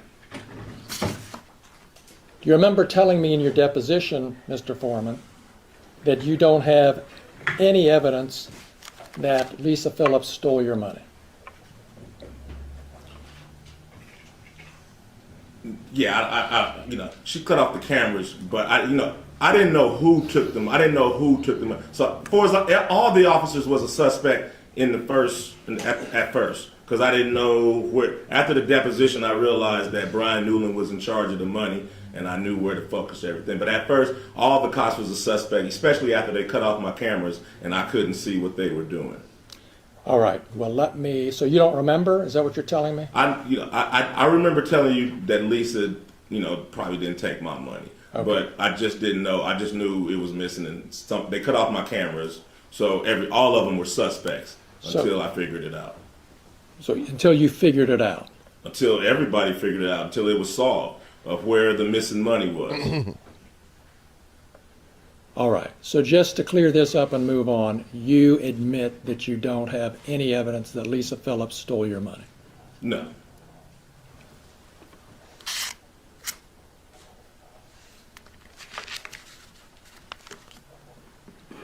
But I know if she wasn't there in the first place, we wouldn't be having this conversation or be here.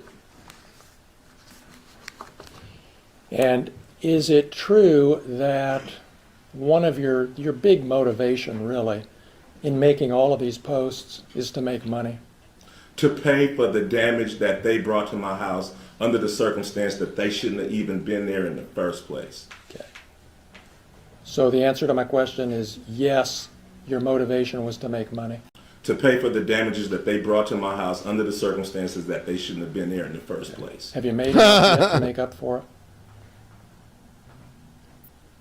Not really, How much have you made on it? I don't know exactly, but it wasn't hardly $24,000.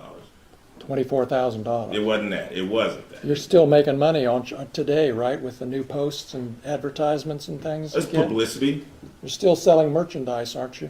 No, publicity. Just me. Just everybody. Thanks to them bringing publicity to this, it's just an opportunity to run numbers up and be an entertainer. And the more lies, outrageous lies you tell about them, the more money you can make, right? Fact, they never should have came to my house in the first place. Fact, if they hadn't have came to my house, they wouldn't have put themselves on the video camera and in my music career. All of this is their fact. All of this is their fault, and they have the audacity to sue me. These people and you are the predators and the victim at the same time. So what they did, searching your house, gave you the right to do everything you've Under done. the circumstance that I got freedom of speech, after they run around my house with guns and kick down my door, I got the right to kick a can in my backyard, use my freedom of speech, turn my bad times into a good time. Yes, I do. And I think I'm a sport for doing so, because I don't go to their house, kick down their doors, flip them off on their surveillance cameras, then try to play the victim and sue them. You were at Lisa Phillips's deposition, correct? Yes, sir. In your lawyer's office? Yes, sir. Same office where you filmed part of that video last Friday? Yes, sir. And you saw how upset she was when she was answering your lawyer's questions about how this had affected her, right? Yes, yes. And you saw your attorney say, do we need to take a break? Yes. And you saw her say, no, let's go on and get this over with. Yes, sir. You saw all that. Yes. You knew she was upset. Just like she knew I was upset when she was standing in front of my kids with an AR-15 with her hand around the trigger ready to shoot me. Just like she knew I was upset when she cut my cameras. But I'm not a person, she is. So I'm sorry for being a victim. Let's talk about the predators. Okay. So you saw all that. You saw how upset she was. Man. You heard the testimony about her children. You heard the testimony at the depositions about Randy Newland's daughter who came home upset. You heard all that, but you're still posting stuff about Yeah, it. because I understand it was Randy's fault and all of their fault for coming to my house in the first place. So if they hadn't came to my house, their children wouldn't be saying nothing. None of this would be going home if they had did their research and did things right. So all of this is their fault. And now they want to sue me for their mistake.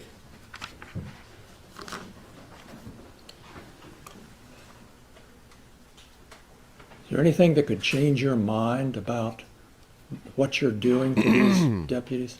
Is there anything that can change my mind about the fact that they shouldn't have been at my house in the first place? Is there anything that can change my mind about how my money shouldn't have been touched in the first place? No. That's all the questions I have. Thank you. You're welcome. You want to continue, I'm sorry, Mr. Osborne, do you want to continue the direct examination of your client now?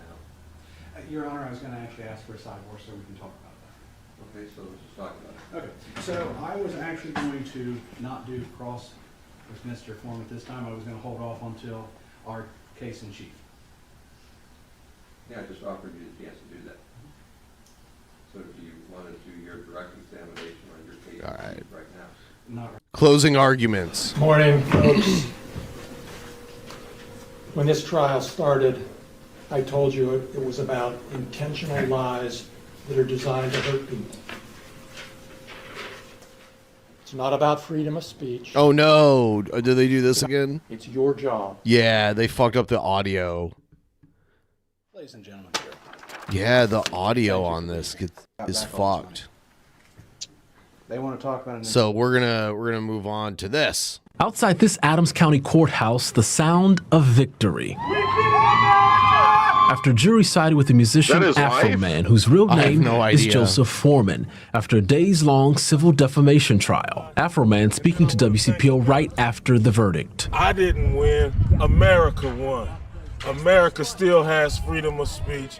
It's still for the people, by the people. The jury finds in favor of the defendant. 7 Adams County Sheriff's deputies sued the musician. They argued Afroman used security video from a 2022 raid of his home and put it in music videos using deputies' likeness without permission. There's damage to reputation. There's pain and suffering. There's public humiliation. There's everything you saw and heard from these detectives from the witness stand. This raid taking place nearly 4 years ago following search warrants related to possession and trafficking in drugs and kidnapping. The rapper was never charged. Along with using the surveillance video in multiple music videos, including in the song Lemon Pound Cake, the deputies also say Afroman called them thieves and pedophiles, among other things, on social media. I didn't go down here and sue the police department. I fixed up the damages they made, and I sung songs about them to raise money to do it. They were unapologetic. The deputies wanted Afroman to pay $3.9 million in damages. We got about a total of 250 pieces given out. This is the last one, and I'd like to give it to you. Supporters of Afroman coming from near and far with a message both verbally and symbolically. For me, this isn't really about Afroman. It's about free speech. So when someone like Afroman stands up for my free speech by using his talents, his musical talents, to fight the corrupt system, we got to come out and support him. I'm glad things went my way, but if they would have took it off from me, I was happy about all the love I was getting from everybody. After them people kicked my door in. In Adams County, when life give you lemons, you make lemon pound cake. Jay Shakur, WCPO 9 News.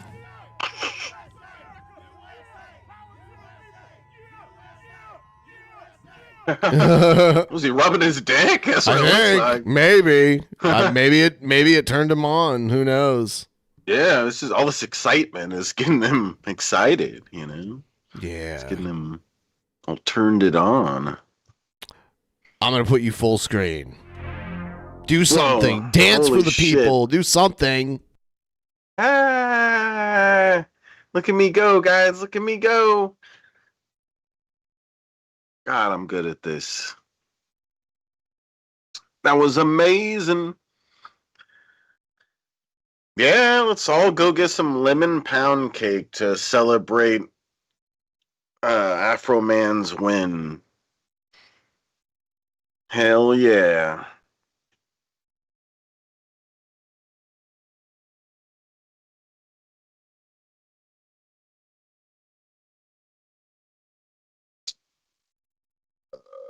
Whoa.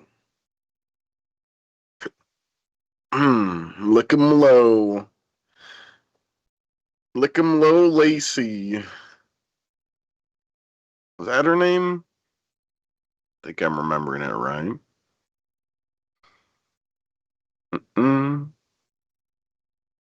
So, I wonder how much more. Well, I guess that's probably the end of the whole Afroman stuff, huh?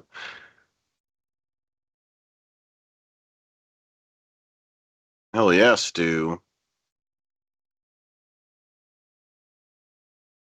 Lemon pound cake is a strain of weed? Yeah, sounds like a strain of weed.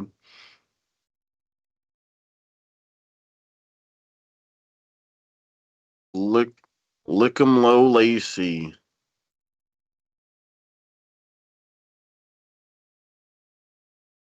Now that the cops got so mad about it makes me want to do like a cover to the song or something. Everybody should just do covers to the song and stuff. Let's get it. Let's make the song even more known.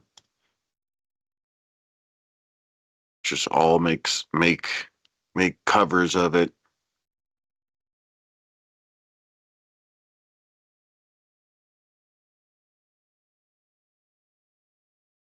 What's up with the diss track for G-Man? Well, I think I probably will do it. We only just talked about it yesterday. Keith was saying he wants to do that with me, so I don't know. Maybe I'll get Keith and we'll do that cool guy stuff, make a diss track about G-Man.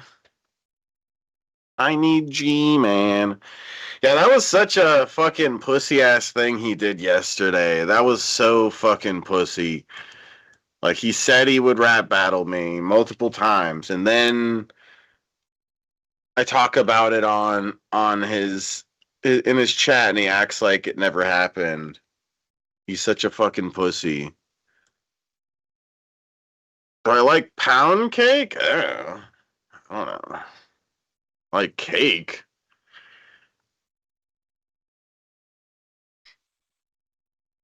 Oh, yeah, it's Lisa. That's what it is. Look 'em low, Lisa.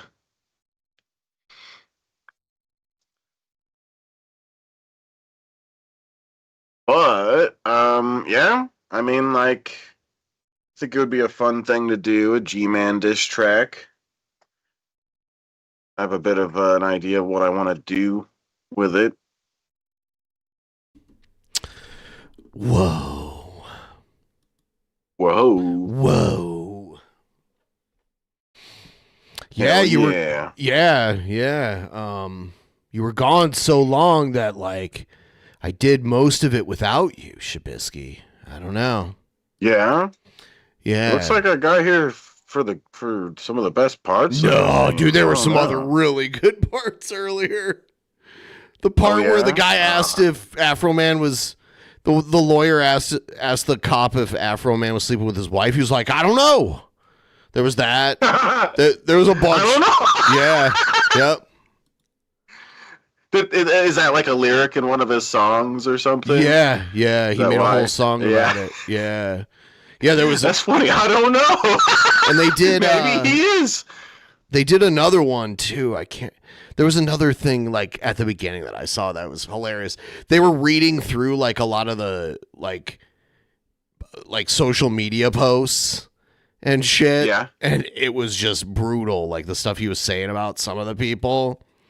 Some of the people he went way harder on. Like he went the hardest on. What was his name? Baby making Brian Newland. Newborn. I can't remember what he said. But yeah. Yeah. I don't know what the laws are surrounding this, but it should definitely be like illegal for them to turn off the security system in someone's house too. When they do that, it's like, what? Yeah. Like, they have to be up to no good doing that too. It's crazy. Seems very Crazy how strange. a lot of the cops. It's crazy how a lot of the cops are really the criminals. They're really the bad guys. Well, and like none of this would have come out if they hadn't sued him. I guess, a lot of it was already out there, but now way more people know about it. Yeah, It's been funny because it's a amplified. huge win for Afroman. Yeah, it seems like he's gotten a lot of attention about this. It's one of those things that like everybody's hearing about right now. Yeah, crazy shit. I didn't know about the case, Jason, until just recently too. But I did know about the cops breaking into his house. I guess I was never aware there was still a thing going on with that for all this time. Yeah, 2 years ago, I think they first filed suit. Yeah, it takes a while for that Yeah. shit to go through and everything. Yeah. But yeah, I definitely remember watching the music video where they break in and stuff. Good stuff. You know what I'm saying?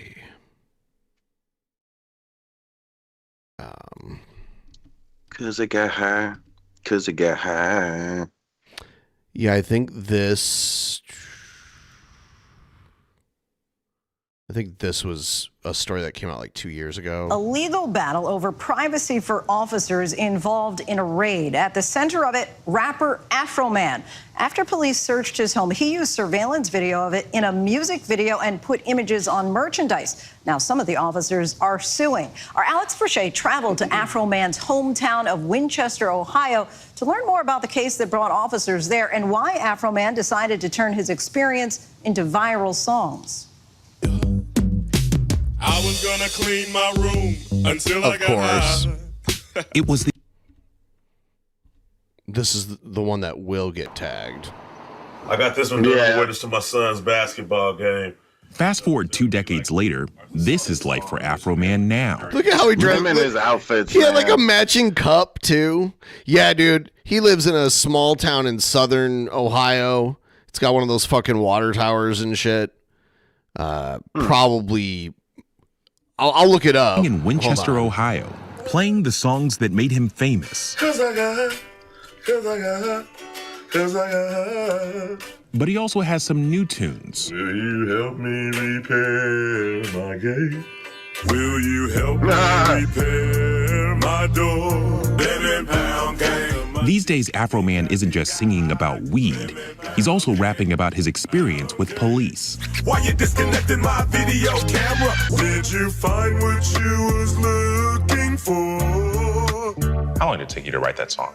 To be fair, maybe a good 30 minutes. I think I just wanted to say whatever I was feeling. I am high Most now. rappers, when they portray the police, Holy shit. they have to hire Holy actors. shit. It What? says here that this town is 99.02% white. So he's like the only black guy there. Probably. I mean, there's only like, according to this, there's like less than 1,000 people in this town. Yeah. Yeah. Sounds like a, nice idea when you're big and popular like that. To just kind of live in a small town. Probably don't get bothered so much. Well, property's way cheaper out there too. There's a lot. Yeah, that makes sense. Yeah, because I think he grew up near L.A. So, like, southern Ohio, it's going to be way cheaper to buy land and, like, yeah. Thanks to the Adams County Sheriff Department, they saved me a whole lot of money. They came over here with guns to kill me. The best thing I came up with was write songs about my experience and try to sell them and make some money to pay for the destruction that they brought to my house. On August 21st last year, deputies from the Adams County Sheriff's Department pulled up in front of Afroman's house in Winchester. Was driving home like, I don't know, like 65 miles away from home, I get a call. My kids was next door playing in the yard when they could see the police officers pulling up. Armed with long guns and wearing tactical gear, the officers kicked down the door and entered the property. The whole thing playing out on Afroman's security cameras. Afroman says he watched his house get raided right from his phone. No matter how hard you try to be a law-abiding citizen. He's got a couple boom boxes. This is how, America. He likes green, apparently, because a lot of the shit in his house is like the walls are all green. Yeah. I felt powerless. The warrant obtained for this raid lists some serious allegations, evidence of drug possession and trafficking, as well as kidnapping. It also states that the police received a tip from a confidential informant who had seen large amounts of weed and money at the property and claimed Afroman kept women locked in his basement. I didn't get charged. I didn't kidnap. I don't know where they got that. Yeah, what the fuck? Shouldn't there be some kind of evidence? You know what I'm saying? And I think they just made it up. And I talked to the head officer. Dude, the Officer Poundcake is looking in the fridge, too. He's hungry. He's a hungry boy. Yeah. If I was under arrest. He said no. He's got a green car. No. Then I asked him, were there any charges? He said no.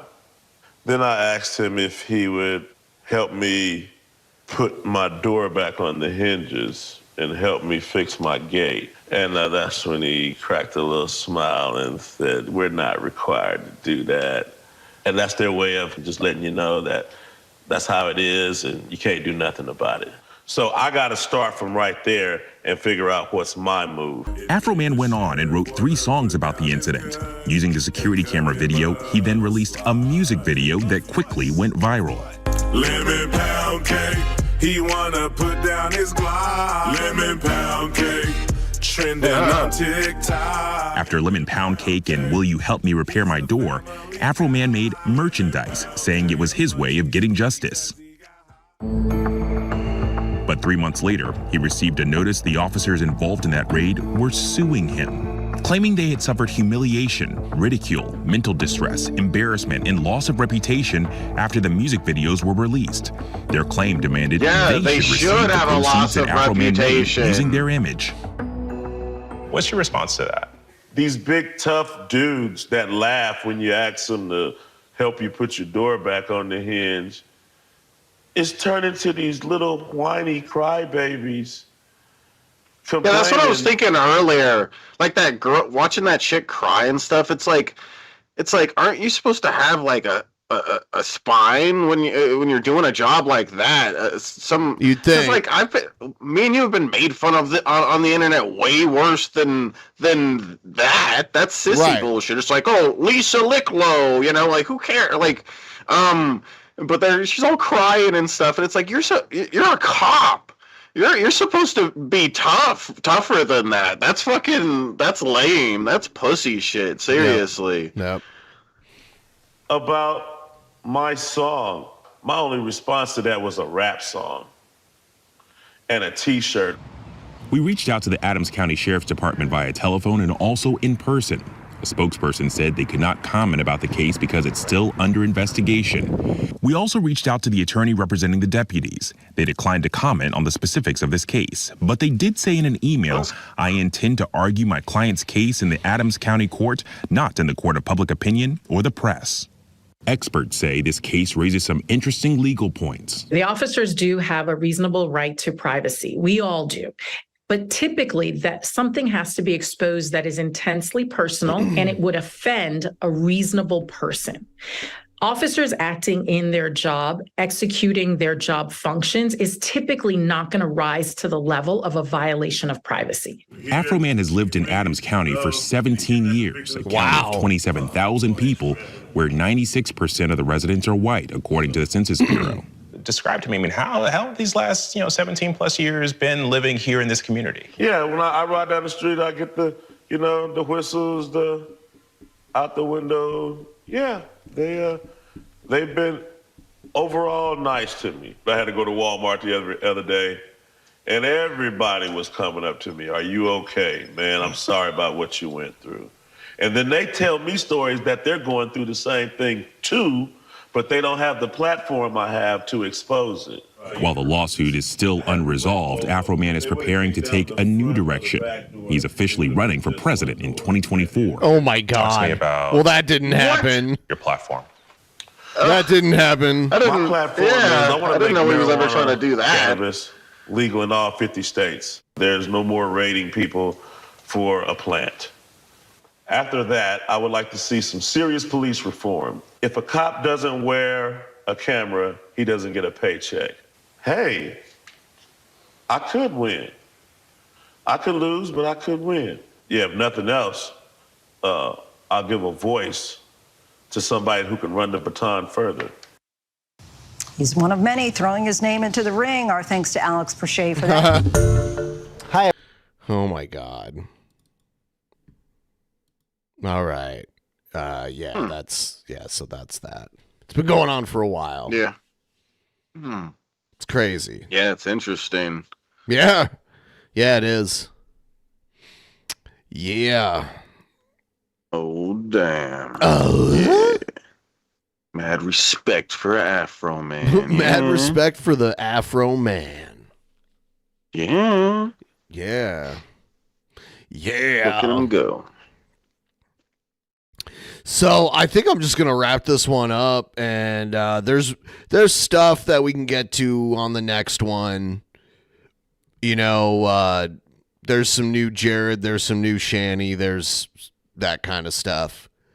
So yeah, I think I'm gonna wrap. Yeah, I'm gonna wrap this one up, and I'll see all you guys next time. Have an amazing night, everybody. Goodbye. Peace.